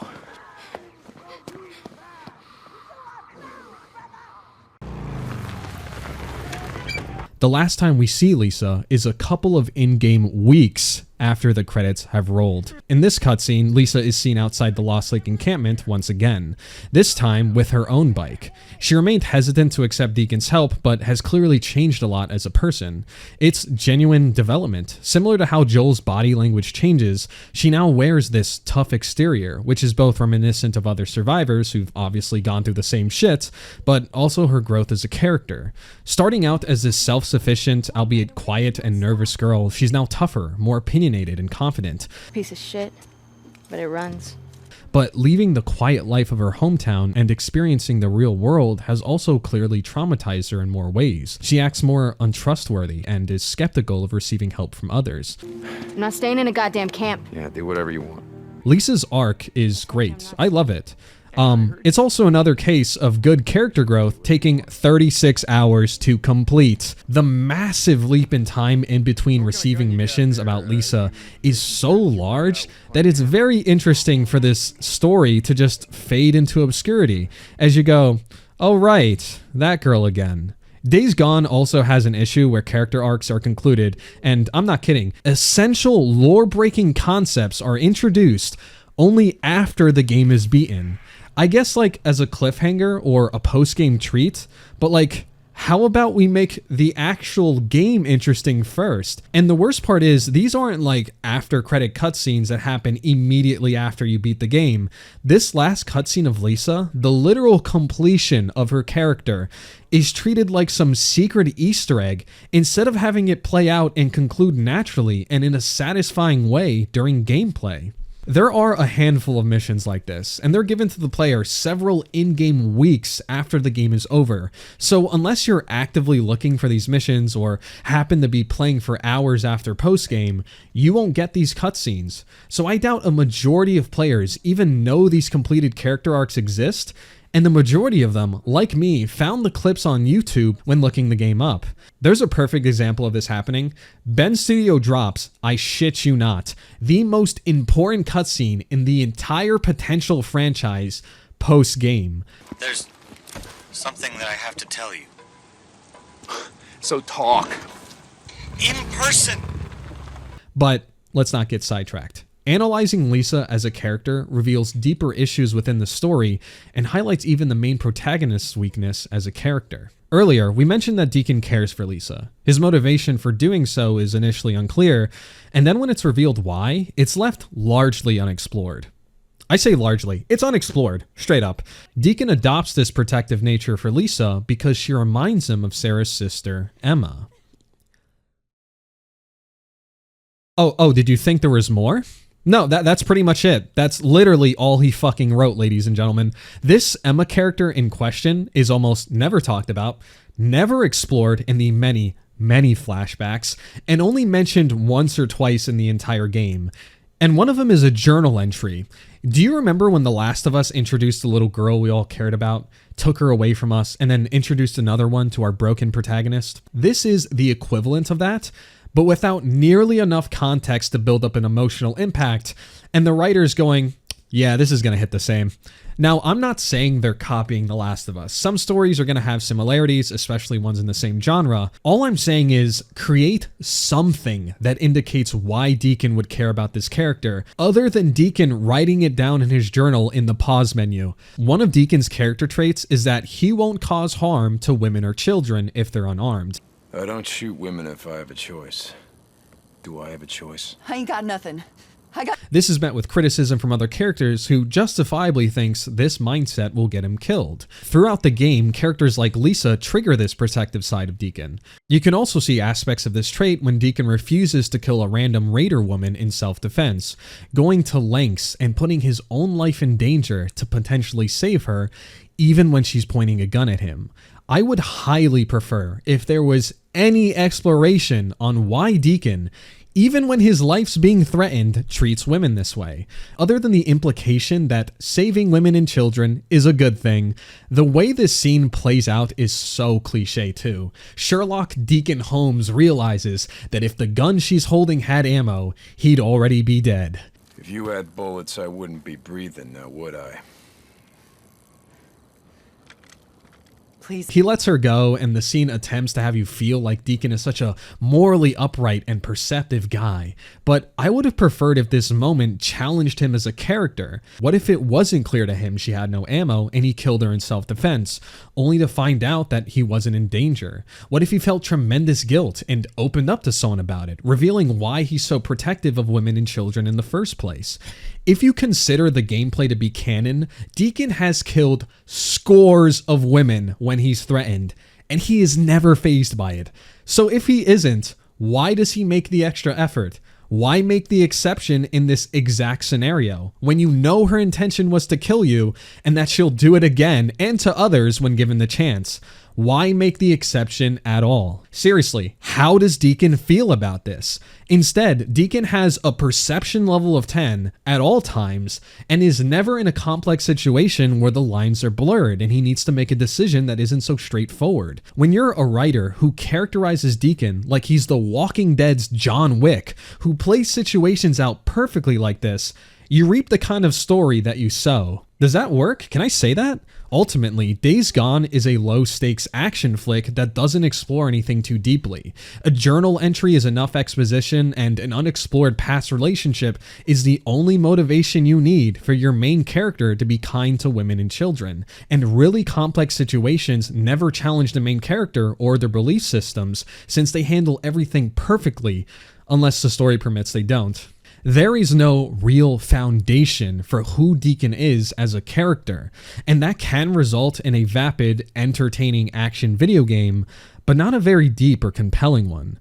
I swear, Deacon is the type of protagonist I would have loved when I was 10 years old. One who's super cool, mysterious, always comes out on top, but these types of characters are fundamentally childish, and they don't say or teach us much. The Last of Us isn't riddled with Joel's traumas and flaws as a person because the writers are masochists and they want us to feel bad, and sad things are so deep, man. But it's because of the problems, especially those in gray areas, and how characters solve them and develop their own mindsets and eventually grow as people for better or worse, that make them relatable and human. Days Gone is ultimately a game about a protagonist who has predictable traits, limited emotional range, no character arc, the strongest, fattest fucking plot armor in zombie history, and no relatability or depth. Deacon is quite the cliche. He's a stereotypical tough male protagonist, stoic, rugged, with a dark, haunted look about him. In the cutscenes, his emotional range includes being confident, confused, angry, dead wife, and a bit caring. However, he rarely, if ever, reaches a point where he truly moves the audience. In terms of an emotional spectrum, he's just not that dynamic or impactful. Come on. She stabbed me. She stabbed me. His evolution as a character has him grow from this lone wolf biker type to a leader. Apparently. Look, I'm not a leader. Truthfully, it's less of an evolution or change and more of a circumstantial difference. Minute 1 of Days Gone, Deacon is calling the shots and being a leader. I'm gonna get to the roof, flag down one of those choppers. And he seems to have a significant impact and presence towards people throughout the entire game. Thou shalt not lie. Good man. In the final mission of the campaign, Deacon gives a speech to Iron Mike's camp after their leader tragically passed away in essentially a terrorist attack. There's no easy way to say this. Iron Mike's dead. He stopped. He tried. And Deacon's speech doesn't necessarily move the audience, and he's aware of this, and this could potentially cause a lot of complications during the start of a revolution. Oh no, I'm sorry. You know what? I can't do this. I'm not Iron Mike. I'm a goddamn drifter. And then, suddenly, it turns out everyone was moved by it, and it's time to rally up and defeat the final boss of the game. Your speech touched more people than you thought, Deke. This isn't character growth. Deacon reluctantly giving a speech that just isn't that motivating in hour 35 isn't that different from the Deacon who's calling the shots minute 1. And characters suddenly seeing him as a leader feels like it's happening because the story needs it to happen. Like literally, Ricky just tells Deacon, hey, you know that really shit speech you gave? Yeah, no, everyone actually just liked it, and, you know, we're ready to go out and kill people. And Deacon, much like the audience, is completely dumbfounded that he had this effect on them, because he really shouldn't have. He didn't grow as a character for him to be able to do this, so either he always could do this, or the story makes no sense. Deacon could never possibly learn this skill because the story never challenged him to. In fact, this builds into an even bigger problem with the narrative. Deacon is never held accountable or forced to grow as a character throughout the entire story, and it's a huge flaw of the game that I don't see discussed often. Him breaking into Iron Mike's encampment is a great example of this. Near the beginning of the story, Boozer's arm is wounded, and Deacon selfishly breaks into Iron Mike's camp to steal some medical supplies for Boozer. Now, if you didn't know, Deacon used to live in the Lost Lake encampment, but he left. So there's a lot of bad blood and mixed feelings between him and everyone else there. To place all of this into perspective, one of the last things that Iron Mike, the leader of the camp, said to Deacon was that if he ever saw him again, he'd fucking kill him. Now, I don't know about you guys, but it sounds like there's some pretty high stakes here when he's breaking into that guy's camp. After Boozer is wounded, Deacon not only returns to the camp, he breaks into it. He sneaks past all the guards, he breaks into essentially their hospital, he steals medical supplies from a camp that is already dangerously low on them, he points a gun at 2 members of the camp. But you know what? It's okay though. Deacon admits that he messed up. So we forgive him. I fucked up. My favorite moment of this scene is how Ricky brings up Deacon's past, and it just really infers that he was this terrible person back in the day. What are you, selling narcotics for Tucker now? You know, when you brought me that girl, I thought you had changed. But clearly you haven't. And then that idea that he was just this bad guy is just hardly explored in the game. Like, they just never talk about it. In fact, they kind of like excuse it all the time. We can't talk about Deacon's past. That would mean he's like a character with flaws. And I know what kind of man he is. What he's done. He done any worse than you? Ricky? How about me? We've all been out in the shit, Skizzo. We've all done things we're not proud of. Hey, Deke, I'm surprised. Did Tucker give up the slave trade? I also love the fact that Ricky is clearly ready to imprison or kill Deacon for the literal crimes that he's committing here, but Addie is then written into the scene to talk her down with the dumbest logic ever. Bring him in. Go and get him, bring him here. No, we can't do that. Yes, we can. Look, I don't care who he is. Slave trade? And I don't care what Iron Mike thinks. When a man is sick, a man is sick. When a man is sick, a man is sick? Are you stupid? That's hardly the mentality a camp dangerously low on medical supplies needs right now. If you're going to help everyone, even fucking criminals, it's no wonder your medical supplies are running low. In a survival scenario where resources are scarce, what Deacon is doing to this camp will get people killed. Addie's leniency is hyper unrealistic, and it undermines the severity of Deacon's actions. Deacon can break into camps, threaten lives, and he becomes their leader. He can lose his wife, but not really because she's alive. He can live with a code of honor because he always perfectly plays out situations that challenges it. He could get burned in the arm like Boozer, but he doesn't get blood poisoning or any threatening injuries. He can inject himself with suspicious biochemical injectors with no complications. His friend Boozer can die at the end of the game in an assault that Deacon planned, learning the harsh lesson of the responsibilities of leadership. And it doesn't matter because Boozer ends up surviving anyway, and Deacon literally rides into the sunset with the wife that never died.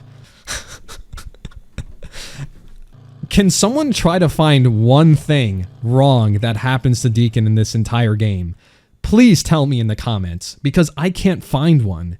And what's funny is the similarity between Days Gone and also Kratos from God of War, another third-person narrative-driven game. Now, I want to say something before I close out the video. I talk a lot about The Last of Us and right now God of War, and I don't want to imply that these games are perfect. They call these games the dad simulators of Sony for a reason.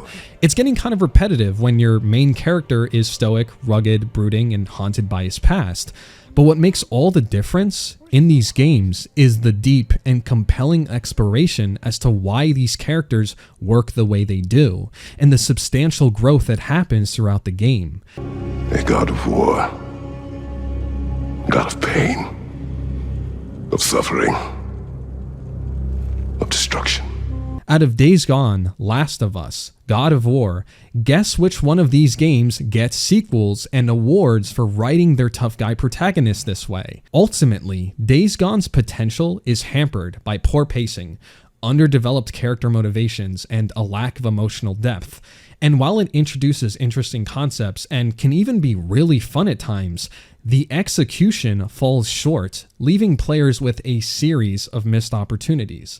I don't want anyone who likes Days Gone to hate the game. That's not really what I'm doing here. Literally everything they've done in such a flawed way, and there are so many games to take inspiration from, and they miss the mark nearly every single time. And that is incredibly disappointing, and it's something worth critiquing.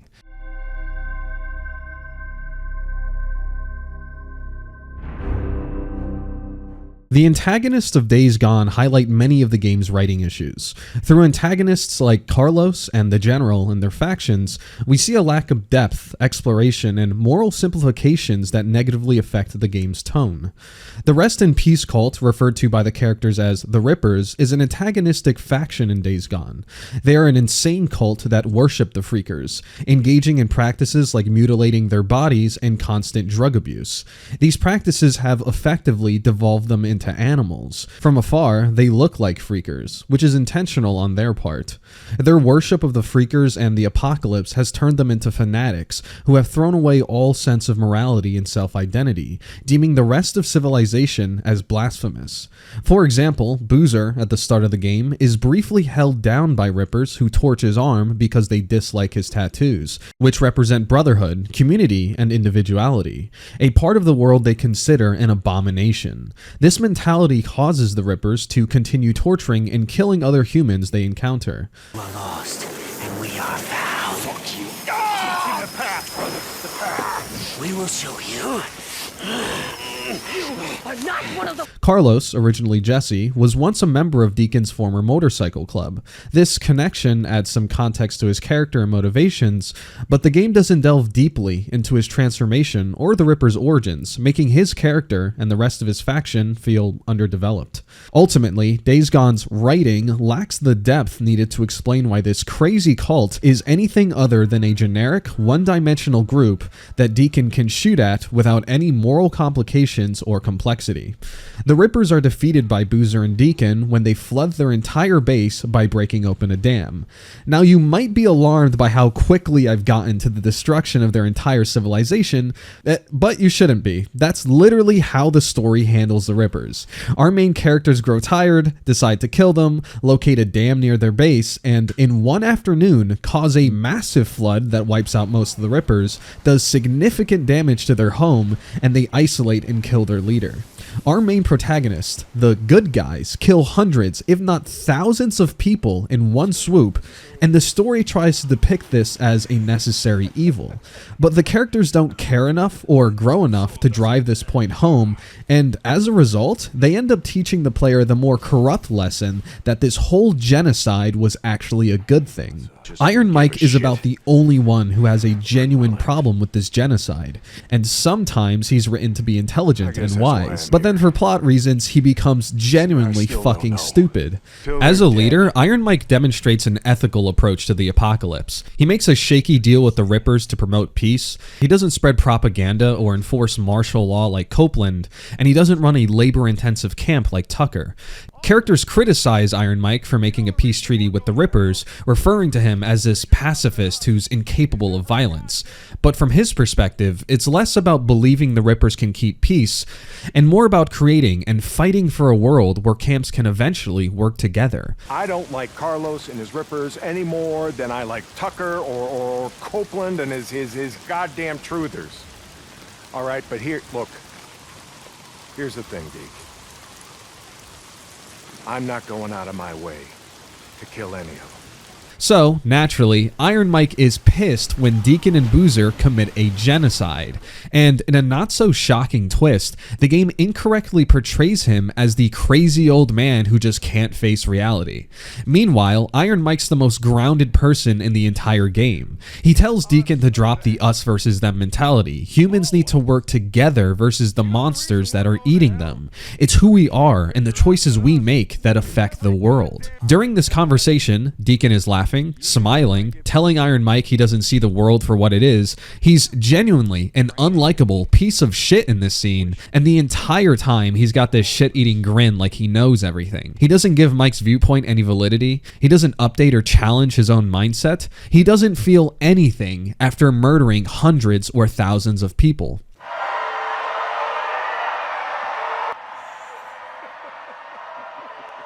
Later in the story, Iron Mike is gravely wounded, and his character growth is wild. He admits to Deacon that his entire mentality is wrong, and that it's okay to wipe out entire camps of people. Is he stupid? Carlos can go fuck himself! You are writing checks with other men's blood! I hope you're good with that. Our treaty stands. Always has.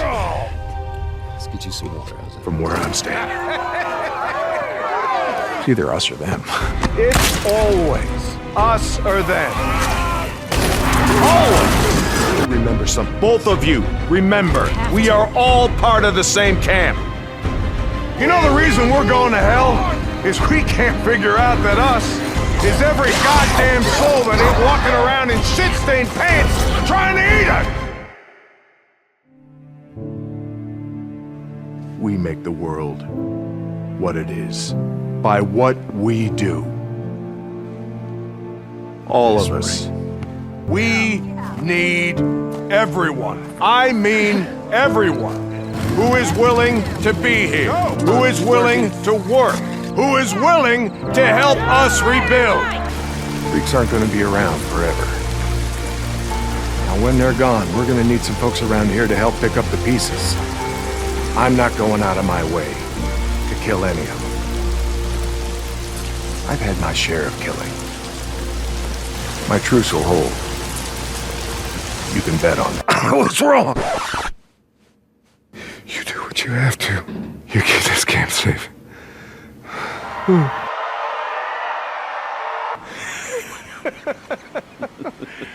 These concepts of using ethics to foster growth and progress in society and dealing with immediate threats through warfare are not contradictory. You can advocate for peace treaties and ceasefires with other communities while also defending yourself if they try to kill you. As a group, you need to defend yourself when necessary, but also try to grow with people when possible. A balanced approach of ethics and self-preservation is best for the Lost Lake camp. Deacon's skepticism and advocacy for battles are valuable when those actions are needed, and Iron Mike's ethical approach and advocacy for peace and progression, when appropriate, builds a better future for everyone. I like the writing choice of having a camp leader get frustrated and attempt a genocide on an entire group of people. Thankfully, within the story, that conflict exists. But why do the writers make Deacon, the protector of women and children, the genocider instead of Schizo, a character who's been skeptical of Iron Mike's strategies since you arrived at the camp, and even admits to wanting to dethrone and betray Iron Mike? When Iron Mike retires, let's call it, I say you and me, we step up and run the camp together. While Schizo initially tries to create conflict between the Rippers and Iron Mike's camp, he then begins to make a deal with Carlos to capture Deacon, and in trade that Carlos will stop attacking Iron Mike's camp. But then he unwillingly helps Carlos attack the Lost Lake camp, killing and torturing tons of people. It's like the writing team had no idea what to do with this character, and it was staring at them right in the face. When Schizo is eventually caught and admits to being responsible for essentially a terrorist attack, Iron Mike is written to just let him go. Release him, because he thinks Schizo wouldn't receive a fair trial from the occupants of the camp, despite the fact that Schizo admitted to his crimes, making him already guilty, and the fact that the camp inhabitants are justifiably angry at him for murdering their friends and family. Iron Mike's mindset is the most mature one I've seen in zombie history, at least when it's written the way it should be. He'll really spout some genuine advice that you could probably use in your personal life. And then for story reasons, he gets subtracted into being a chronic pacifist who releases a self-admitted murderer and traitor. Attacked my camp. Murdered my people. You call that a misunderstanding? You broke our treaty. I made a deal with Carlos. Okay?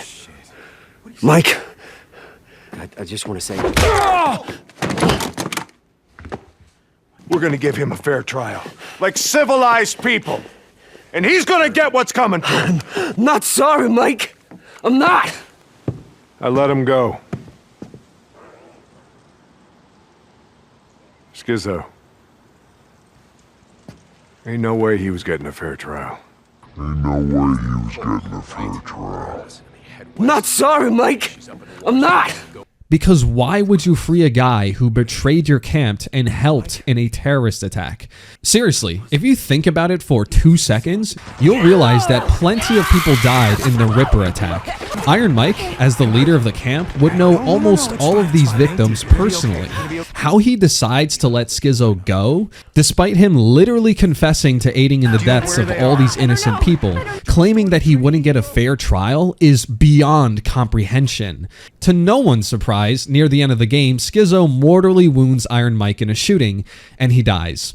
Not only has the writing team reduced Iron Mike from an intelligent and wise leader to an incredibly stupid pacifist when they want to move the plot forward, but they write his death scene to make him genuinely believe his way of thinking was entirely wrong. The idea that Iron Mike's way of thinking versus Deaker and Boozer's bloodlust is wrong, instead of a nuanced inclusion of both, makes it feel like a B-movie script with no real depth or understanding of these conflicts. The fact that Mike hands the camp's leadership to a crazed killer who believes it's not only a good thing, but funny to wipe out an entire opposing group while portraying it as this honorable, justifiable act, means the writers either believe this or didn't think deeply into the main plot of the game. The Rippers are one-dimensional, unlikable, and unrelatable bad guys. Wiping them out holds no moral complexity or provokes any mixed feelings in the player, other than celebrating that the bad guys are dead. This proves that the mixed reviews of Days Gone's narrative are justified. The Rippers were a huge letdown, just like their leader Carlos. One of the biggest reveals in the game is the identity of the Rippers' leader, Carlos. Throughout the beginning of the story, Deacon hears rumors of a fanatic named Carlos who runs the drug-addicted, self-harming cult that notoriously causes havoc in post-apocalyptic Oregon. Carlos has been placing bounties on Deacon and Boozer's heads for reasons unknown. In the beginning, you never see his face, but you know that he holds a grudge against you, which adds some mystery to the story. The Ripper called them mongrels. As if that shit matters. If you ask me, you got a price on your head. How's it feel to be on the other side?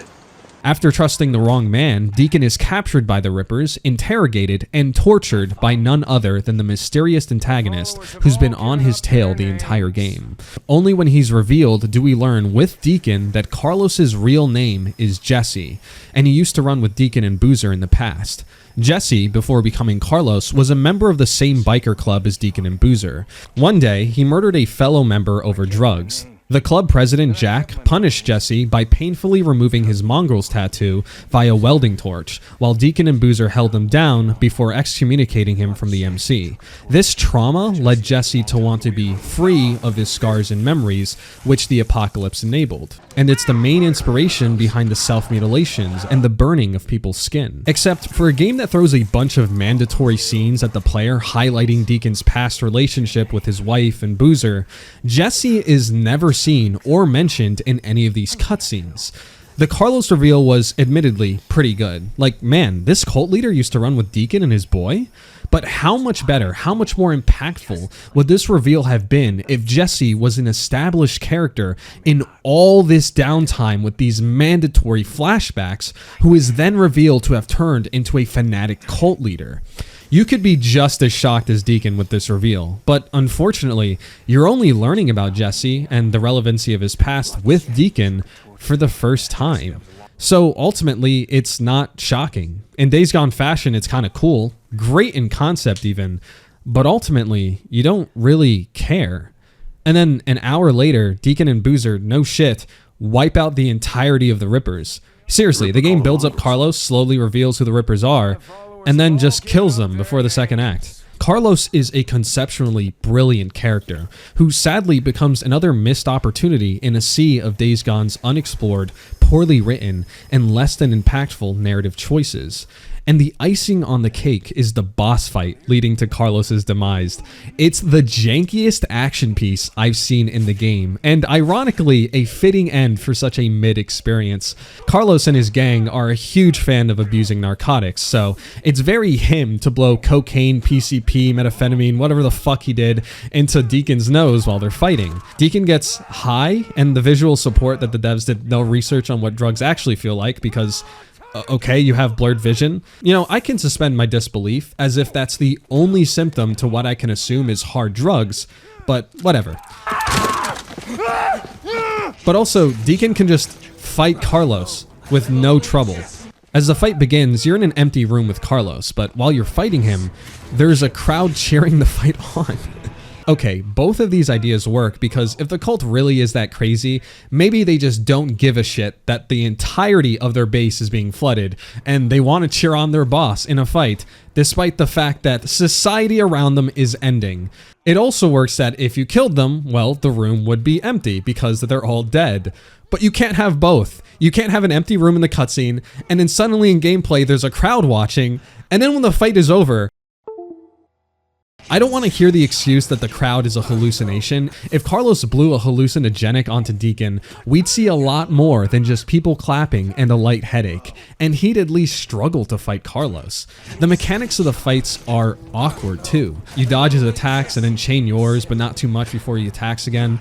Once you learn the combo chain and how to dodge his attacks, the fight's practically over. It just becomes this repetitive, boring action sequence. The game remains largely consistent in its writing issues with other antagonists, antagonist too. Colonel Matthew Garrett is a main character, mission giver, and the main antagonist of Days Gone. A former US military veteran, Garrett founded the Deschutes County Militia during the apocalypse to eradicate the Freakers. However, his fanatical religious views gradually warped his mind, resulting in him becoming dangerously unstable. Colonel Matthew Garrett is the final boss of the game and has the same limited moral complexities as the Ripper situation. While I won't explore the Colonel too much because I would be effectively repeating the same issues with other antagonists, just in a different context, the fact remains that these villains lack depth and take themselves way too seriously. I mean, the Colonel plays that overtly religious to a fault leader cliche, and it's so overdone. He genuinely has speeches that Deacon can listen to, and they're just not that interesting, and the mechanics of how these scenes play out seem like cut content. The movement and lip syncing are just misplaced with the audio, and I'm just completely taken out of the experience. At first, I genuinely didn't know what they were trying to accomplish with this character. He's such an irredeemable, unlikable, one-dimensional, small-brained asshole. But after doing some research, you can learn some fun theories about him. In the wiki, not the game, they don't tell you shit. But the theories are interesting, and I would have loved to see a lot of them fleshed out. For example, there's a strong theory that he's a homosexual. Despite being a Christian, he is supportive of members of the LGBT, and there seems to be a hint that he's in love with the camp's doctor. Although in Days Gone fashion, this is merely, and I mean lightly, hinted at and never explored. Despite basing his entire ideology on the Bible, he often misquotes it and clearly doesn't study it. He uses incorrect understanding of scripture to justify his actions, making him a huge hypocrite and a sham. The irony of his character would be amplified if he cherry-picked his beliefs, openly supporting homosexuality while being in the closet himself, and despite the Bible's clear stance against it. This would add a layer of hilariously hypocritical behavior to his already flawed character. The fact that he openly claims to hate drug addicts, yet there's a theory that he might be a junkie himself, is another layer of irony. These ideas are never explored, but they are concepts and ideas to work with that just fell through the cracks because the developers didn't delve deeply into his character enough. These missed opportunities could have added more depth and complexity and really highlight his hypocrisy even further and make him a stronger character. The Art of Days Gone by John Garvin does confirm that although he served in the military, he was never an officer, yet he calls himself the Colonel. Like, what a dickhead. So ultimately, if we take all these theories to heart and really stretch our beliefs here, we can find the character that the developers refused to make. A fully fleshed out Colonel Garrett would effectively be masquerading as a Christian, preaching false prophecies. He would be a closeted homosexual who tries to justify his orientation with false teachings but never fully accepts his own sexuality. A former or current drug addict who projects hatred onto others suffering from the same addiction. And a fucking LARPer who self-appoints himself as a colonel despite never becoming an officer during his time in the military. And throughout the narrative, these character flaws would eventually catch up to him, leading to his mental breakdown and alienation of everyone who's ever worked for him. And back to Jesse Carlos, he was a former bike club member, directly tied to our main characters. There is a fall from grace, a layer of revenge, and a tragic decision to grow in the wrong direction ever since he was excommunicated from the biker gang. When you connect the theories and concepts that should have been explored and made canon, these antagonists become incredibly flawed and real characters. However, sadly, the developers didn't play with these ideas. These concepts remained unconfirmed theories and only highlight the missed opportunities in the narrative.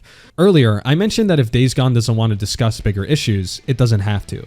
My favorite zombie game is Lollipop Chainsaw.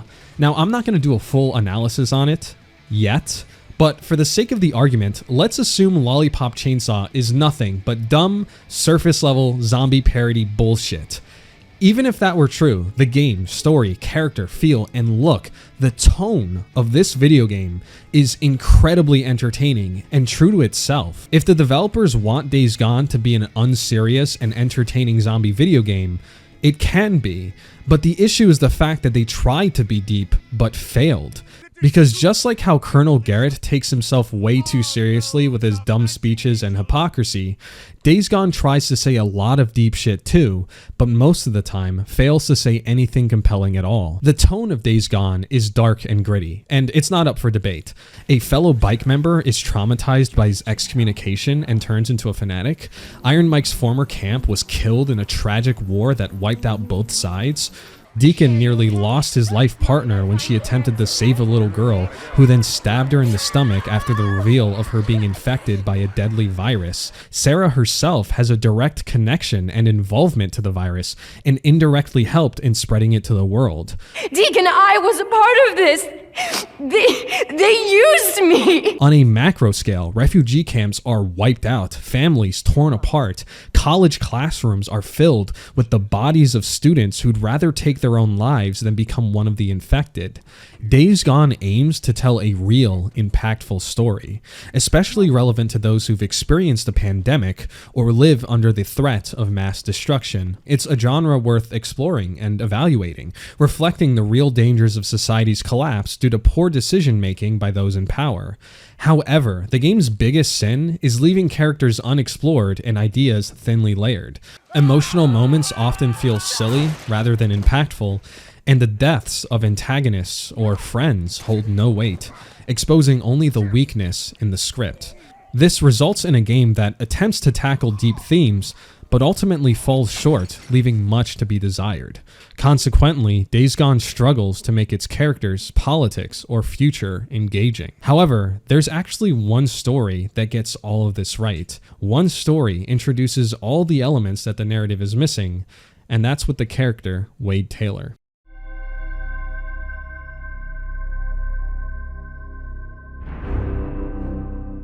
You meet Wade at the second to last camp of the game, the Diamond Lake encampment. He strikes up small talk with Deacon, making jokes about his name. Deacon St. John. Holy shit. Deacon St. John? Is your old man a preacher or something? No. Man, that is a hell of a name. All right, listen. Wade seems friendly, even if he does make appropriate comments about Sarah, not knowing he's speaking to her husband. Did you see anyone that looked like this around here? Nah, man. Ooh, she is a looker. I'd hit that, you know. I gotta go, man. They're checking me for lice or some shit. Despite his inappropriate comments, Wade's friendly nature shines through, particularly when Deacon and him both get sworn into the militia together. Hey, man. It's good to see you again. St. John, right? Son of the preacher man? Taylor, what's this son of a preacher man shit you keep saying? I'm just kidding with you, man. He remembers his name and asks about Sarah, demonstrating his attentiveness and genuine interest in the people he talks to. Hey, do you have any luck? What? The woman you were looking for, you and your peeps are riding with. No. He admits to the colonel that he's never killed anyone, only knowing how to handle a gun because he has experience hunting with his father. Taylor, Wade, and, no, sir. I, never been to jail, never killed anyone, nothing like that. You've been in the shit for a long time. Yeah, I mean, I know. Wade reminds me of a lot of people that I've met in college. Charming, funny, somewhat oblivious, and hard to rely on for anything serious, but with a good heart. One reason Wade stands out to me is because of his behavior. His mannerisms, speech, and habits are unique from other characters, making him feel more alive than most of the cast. He doesn't blend into the samey feel that the other characters have. Wade feels believable. Taylor struggles to fit in and commit to military life, often expressing doubts about his decision to enlist and considering going AWOL, with a ski lodge in mind as a potential hideout. His troubles operating within the camp escalate when he alerts Deacon about a man he's tracking. Shortly after, he calls for backup, only to be captured by enemies. Taylor is tortured. Deacon spots him losing an ear before rescuing him. I'm not telling you shit. Shut up! Can you hear that? This moment highlights Taylor's vulnerability, not surrendering details about the militia and losing an ear for it, as well as further teaching us the harsh realities of the world of Days Gone. Captain Curry reassigns Wade to guard duty at Doc Jimenez's infirmary. Captain Curry's got me on guard duty. Like, something's gonna happen to the doc in the middle of all this. Yeah, it's a tough job, but I'm sure you got it covered. Despite suffering a traumatic experience, Taylor is in high spirits and even cracks jokes. How's the ear? What? I can't hear you. I'm just fucking with you, man. Crediting his positive mood to the drugs he's received from the doctor. I'm feeling no pain, brother. Doc's got me on some oxy. Shit is tight. I'm fine, man. I'm fine. Okay. Dr. Arturo Jimenez, the doctor of Deschutes County Militia, grew up in Mexico City amidst cartel wars and spent 20 years in East Side Los Angeles working in a clinic for the poor. Jimenez is caring, always tending to the wounded with great passion. He even insists that Deacon returns to him periodically so he can monitor his health. I want you to check back with me in a few days. Got it. After Deacon spends time with Arturo, you learn that he wants to do more for the camp, like going out in the shit, helping out on runs. I was thinking it's been a while since I've been in the shit. I'm getting soft. Estoy ablandando. Are you kidding? Oh, you're serious? You want to go on a run with me? I used to ride myself before the world went to hell, you know. Which is quite the contrast from a life inside an infirmary. But this interaction highlights his bravery. The colonel revokes this right, fearing the loss of the camp's only doctor would be too significant. It's been a while since I've been on a run. I was going to go with Corporal St. John. No. I don't think so. Coronel? No I don't know entiendo. what I'd do if I lost you. If anything were to happen to you, you can't be replaced. Sir, I can look out for him. Dismissed, Corporal. But it really shows us that the doctor is an altruistic and just a great man. Then, after a few more missions, you return to the camp and you learn that the doctor was killed. Dr. Jimenez has been murdered. Wade Taylor, desperate for more drugs, broke into the infirmary to steal them. I'm feeling no pain, brother. Doc's got me on some oxy. Shit is tight. Jimenez caught Wade in the act, leading to a struggle where Wade accidentally killed the doctor and fled with the drugs. The doctor's death shocks everyone, especially the colonel, triggering his descent into madness. Taylor flees to the ski lodge that he mentioned to Deacon, only to be ambushed and captured by marauders. Deacon arrives, kills the remaining marauders, and finds Taylor. Taylor. Deacon St. John. Recognizing Deacon, Wade remorsefully confesses to killing the doctor, calling him a great man and expressing guilt over murdering him. Man. I didn't mean to kill him, man. Explaining how much he doesn't want to be hanged for his crimes. I don't want to hang. I don't want to hang. I don't want to hang. Hey, listen to me. In a moment of compassion, Deacon administers a fatal overdose, sparing Taylor a public execution. Okay, wait.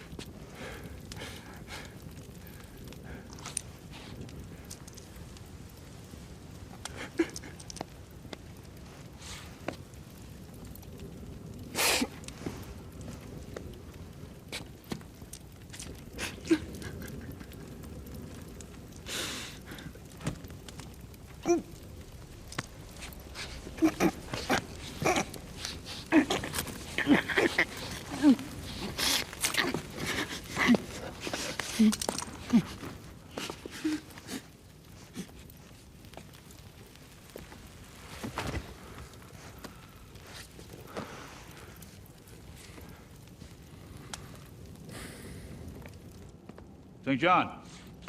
Captain Curry, believing it to be a self-inflicted overdose, shows his own compassion by burning Wade's body alongside the marauders, protecting it from the freaks. Damn it. I don't care what a man's done. We never leave him for the freaks.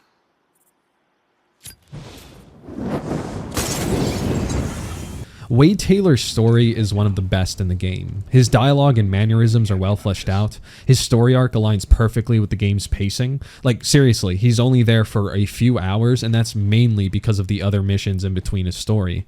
But most importantly, Wade leaves a lasting impact, making him a memorable and compelling character. There's genuine writing here. The missions involving him have real stakes, from losing his ear to the sudden death of a character that significantly impacts the plot.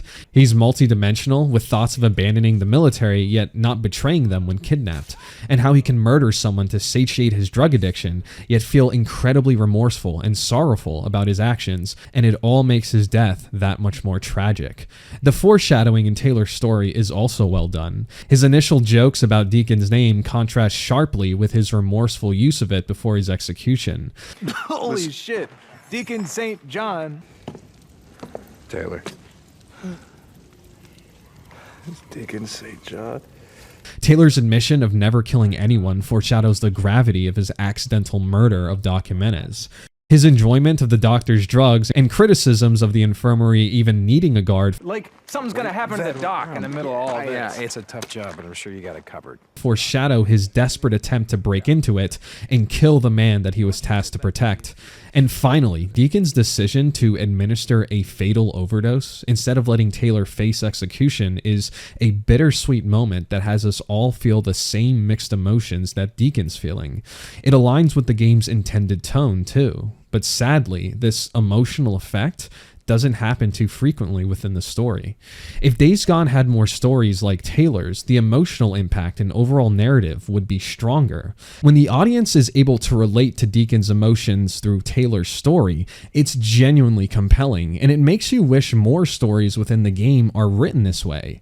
But they aren't. My favorite example of the game not having an emotional impact when highlighting the atrocities of Days Gone's world is the scene when Deacon and Schizo find a torture victim on Ripper territory. She's clearly been abused for days, maybe even weeks. Her legs are broken, and our protagonists are way behind enemy lines and can't afford to carry her out.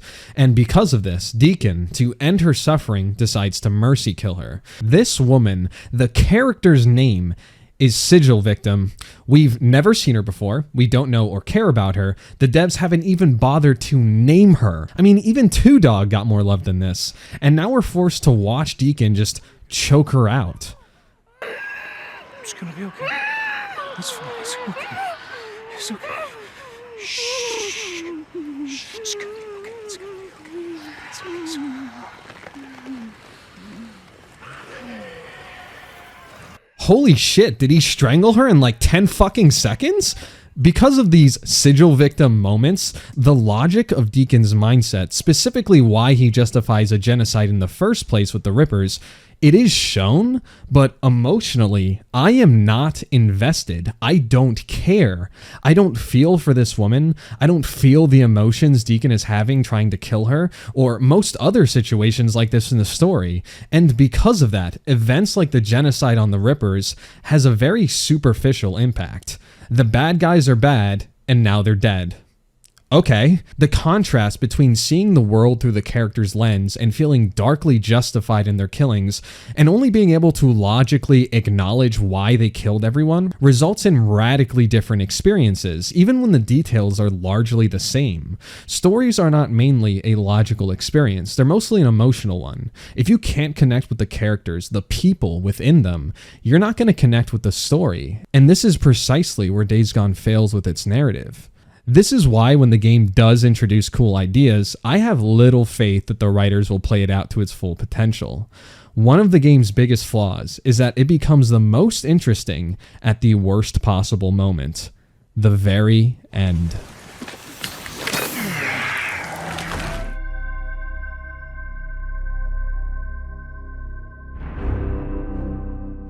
But to fully understand the game's ending, let's discuss the game's main threat. For most of the game, the Freakers are a pretty mediocre depiction of zombies. And then they suddenly become the absolute best I've ever seen once the game is over. So there are many ways to create your unique twist on zombies. You can go the demon possession route, like in COD Zombies, incorporating souls and spirits. You can focus on a virus that amalgamates the zombies into freaks of nature. You can play with infection spread time, crafting a scenario where the virus overtakes the body and mind very slowly, allowing for cute interactions where the consciousness of the victim remain horrifyingly aware that their body is becoming a vessel for a flesh-eating virus. You can give people the default zombie experience where they're pretty weak but appear in huge numbers. They can die from all kinds of wounds or only be killed by destroying the brain. You can also introduce biochemically engineered zombies, making them products of some mad scientist or a corrupt organization. And of course, you can combine many of these elements together to make your own unique zombie threat. Days Gone's Freakers or Freaks have elements of every type, except for obviously like demon possession. We don't have to take St. John too literally here. The Freakers are humans who fell victim to the Freaker virus, a strain created in a lab that went rampant, turning most of the population into ravenous, cannibalistic monsters. They possess greater strength, speed, and agility than humans, but become feral, cannibalistic, and highly aggressive. While the Freakers are known to travel in packs and work together, this behavior is only observed among those with the same mutation. Infected individuals will attack each other if they come into the vicinity of different types of freakers. Freakers consume humans, animals, and occasionally roots and plants. They drink water from rivers and lakes, they migrate in hordes at night, and hibernate in caves during the day. Smaller groups build nests from branches and trash. Giving the zombie threat unique behaviors and routines, almost like a new animal, is really interesting. This virus has essentially turned them into a new species, with their own unique behaviors and characteristics. That kind of depth is admittedly pretty cool. Characters argue whether or not freakers know they're infected. Scientists within the game claim that they aren't, but there are reports of freakers following schedules, returning to their homes, and grooming themselves, like picking out their favorite shirt. Whether the freaker's personality is intact or it's just part of the brain that works with routine still functioning is confirmed by scientists as the latter, but it also paints a much bigger picture. There's more to freakers than meets the eye. When you learn about how they're evolving rapidly as a species, freakers become a fully believable, unique, and multi-dimensional threat in a video game universe that is waiting to be fully explored. This information is given sporadically throughout missions where Deacon has to go undercover and spy on neuroscientists as they research freakers. Sadly, not only is this information found in unintuitive stealth trailing missions, but the stealth mechanics are so unforgiving that any information they reveal about the freakers is hard to pay attention to when you've been caught for the 5th time, are forced to restart, and just want to complete the damn thing and leave. Even for those who do pay attention, while the information is there, any substantial discoveries are rare, poorly communicated, or left ambiguous for the sake of ambiguity, which obscures all sense of proper storytelling. Like, I understand there's value in mystery, but they fail to even introduce freaker concepts in a way that provokes intrigue. The information I provided previously is verified from the wiki, gathered by individuals who meticulously paid attention and collected all the details. But this information is so poorly communicated at times, most players who aren't tasked with fact-checking every line of dialogue for wiki pages leave these poorly designed exposition dumps with little to no understanding of freakers, which was supposed to be the entire point of these missions. Days Gone succeeds in developing a unique, nuanced adaptation of the zombie genre, but fails to communicate those ideas properly to its players. The game reveals its deck of cards far too late in the story, seemingly in an attempt to sequel bait. Before we dive into the ending, I'd like to talk a bit more about the story. One of my least favorite storytelling elements of Days Gone is the fact that no one in the entire story gets infected. Every zombie story has that looming threat that someone, possibly your favorite character, will get bitten and infected. It's tense and keeps the viewer on edge. It's hard for me to analyze stories like The Walking Dead or The Last of Us on my first watch or playthrough because I'm genuinely stressed about who's going to get bit. In Days Gone, there are no stakes. Seriously, aside from Wade Taylor, there's like only one other character we're supposed to care about that dies, and it's the old man of the group. There are no scenes where people get bitten and turn, nor is there an explanation to why the virus has no effect on the remaining population. When you're playing Days Gone, you're supposed to just accept that a majority of the Earth's population got infected, while some people didn't, for unexplored reasons. The only aspect explored is how the already infected function, but even so, the information is handled poorly, causing all of the important details about the game's main threat to get lost in the noise. What I've picked up from the story is that the virus affects every type of living thing, wildlife like bears, wolves, and birds, as well as human beings. But not all of these beings have turned from the infection. The survivors are never clearly explained. Whether it's because they're immune, they fought off the infection, or the virus is transmitted in a way that humans have built precautions against, is never mentioned or discussed by the characters. A quarter into the story, I picked up the vibe that there was nothing to be afraid of in terms of the infection, and the intensity of the story was weakened significantly. There's no real reason to be scared of freakers. You could argue that humans are the real danger trope is what's at play here, but that's been beaten to death by every zombie story in existence. It works, and I'd argue it's an essential part of zombie narratives, so it's fine when that messaging exists, but there has to be more to the story. An overarching threat that puts the characters in real danger all the time is a great start. It's ironic that the weakest part of this zombie game is the horror and survival elements. Like, why even make it a zombie game in the first place? What is interesting about Days Gone's freakers? Well, if you don't know the answer, I'll tell you. It all has to do with the initially underwhelming character in the intro of the game, James O'Brien. James O'Brien is introduced at the beginning of the game as a grad student who is heroically coerced at gunpoint by Deacon to place his nearly septic wife in a chopper. At first, the missions with O'Brien have him function as a reluctant ally to Deacon St. John. Years after the intro, on one of the first recon missions where Deacon spies on Nero, he finds O'Brien isolated and again points a gun at him in an attempt to get information on Sarah, who Deacon presumes is dead. Although Deacon threatens O'Brien's life on multiple occasions, O'Brien helps him without holding any resentment. While O'Brien initially allows St. John to intimidate him, I believe he helps Deacon because he genuinely wants to. In their first interaction since the night of the outbreak, O'Brien even tells Deacon to shoot him if he wants to. Okay, look, if you're gonna fucking kill me, do it, okay?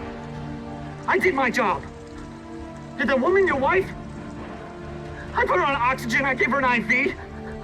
I kept her alive. I got in a lot of trouble for that. She was septic, she wasn't gonna make it, but I got her to the MASH unit. I saved her goddamn life. Initially a grad student who seemed roped into his Nero position rather than seeking it out, O'Brien is inexperienced and doesn't always follow procedure strictly.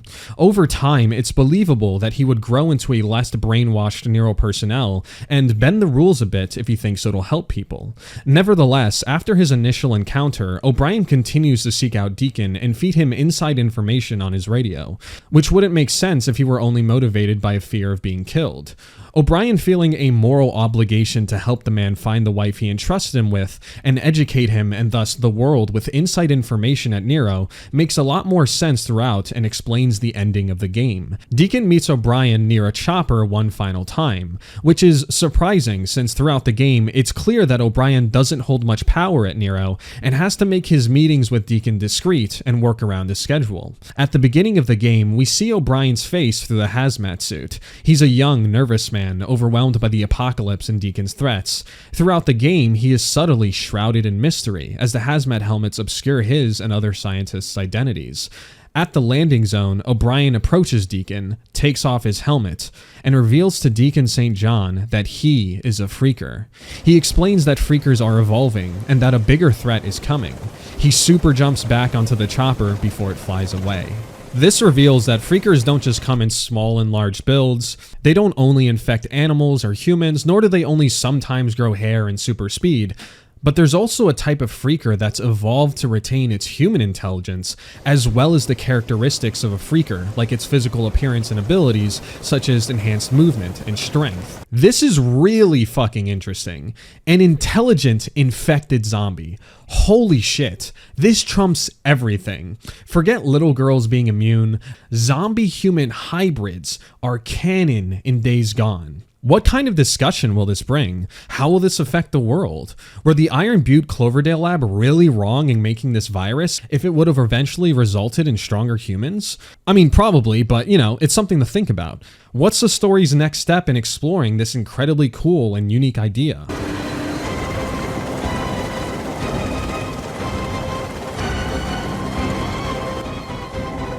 Nothing. You get this reveal in a cutscene roughly 2 in-game weeks after the end of the game. I'm not even sure most players found it without coincidentally playing until completion or seeing it in a YouTube video. I didn't even know it was a thing until I read it on the wiki. It seriously takes that long for this mission to pop up.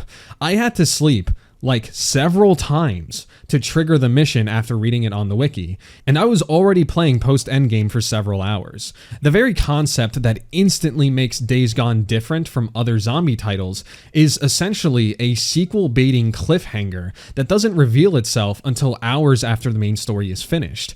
Days Gone deserved to fail. The hordes are the only innovative aspect of the game. Everything else is cliche, predictable, unoriginal, and mediocre. The developers threw a bunch of concept from other titles at the game and kept what stuck without much afterthought, and the unique concepts that could have set it apart remain underdeveloped, unexplored, and are revealed way too late in the game for it to have any effect. Zombie-human hybrids should have been the main conflict. Imagine Deacon St. John, a simpleton biker, grappling with the profound and unsettling reality that these hybrids represent. This could have propelled him and others into more compelling characters as they struggle against essentially a new race of humans that are not only physically but also intellectually superior. The potential for a deep existential battle on top of an apocalypse was right there, yet they opted for the safer, more familiar route and instead, and they even failed to write that correctly. There is only one way Bend Studio can recover from the tragedy of Days Gone. It's not about shutting down. It's not about taking the mechanics of Days Gone and building a new game, or canceling everything altogether. No, the solution lies in learning from all the mistakes and successes of this company and capitalizing on that knowledge.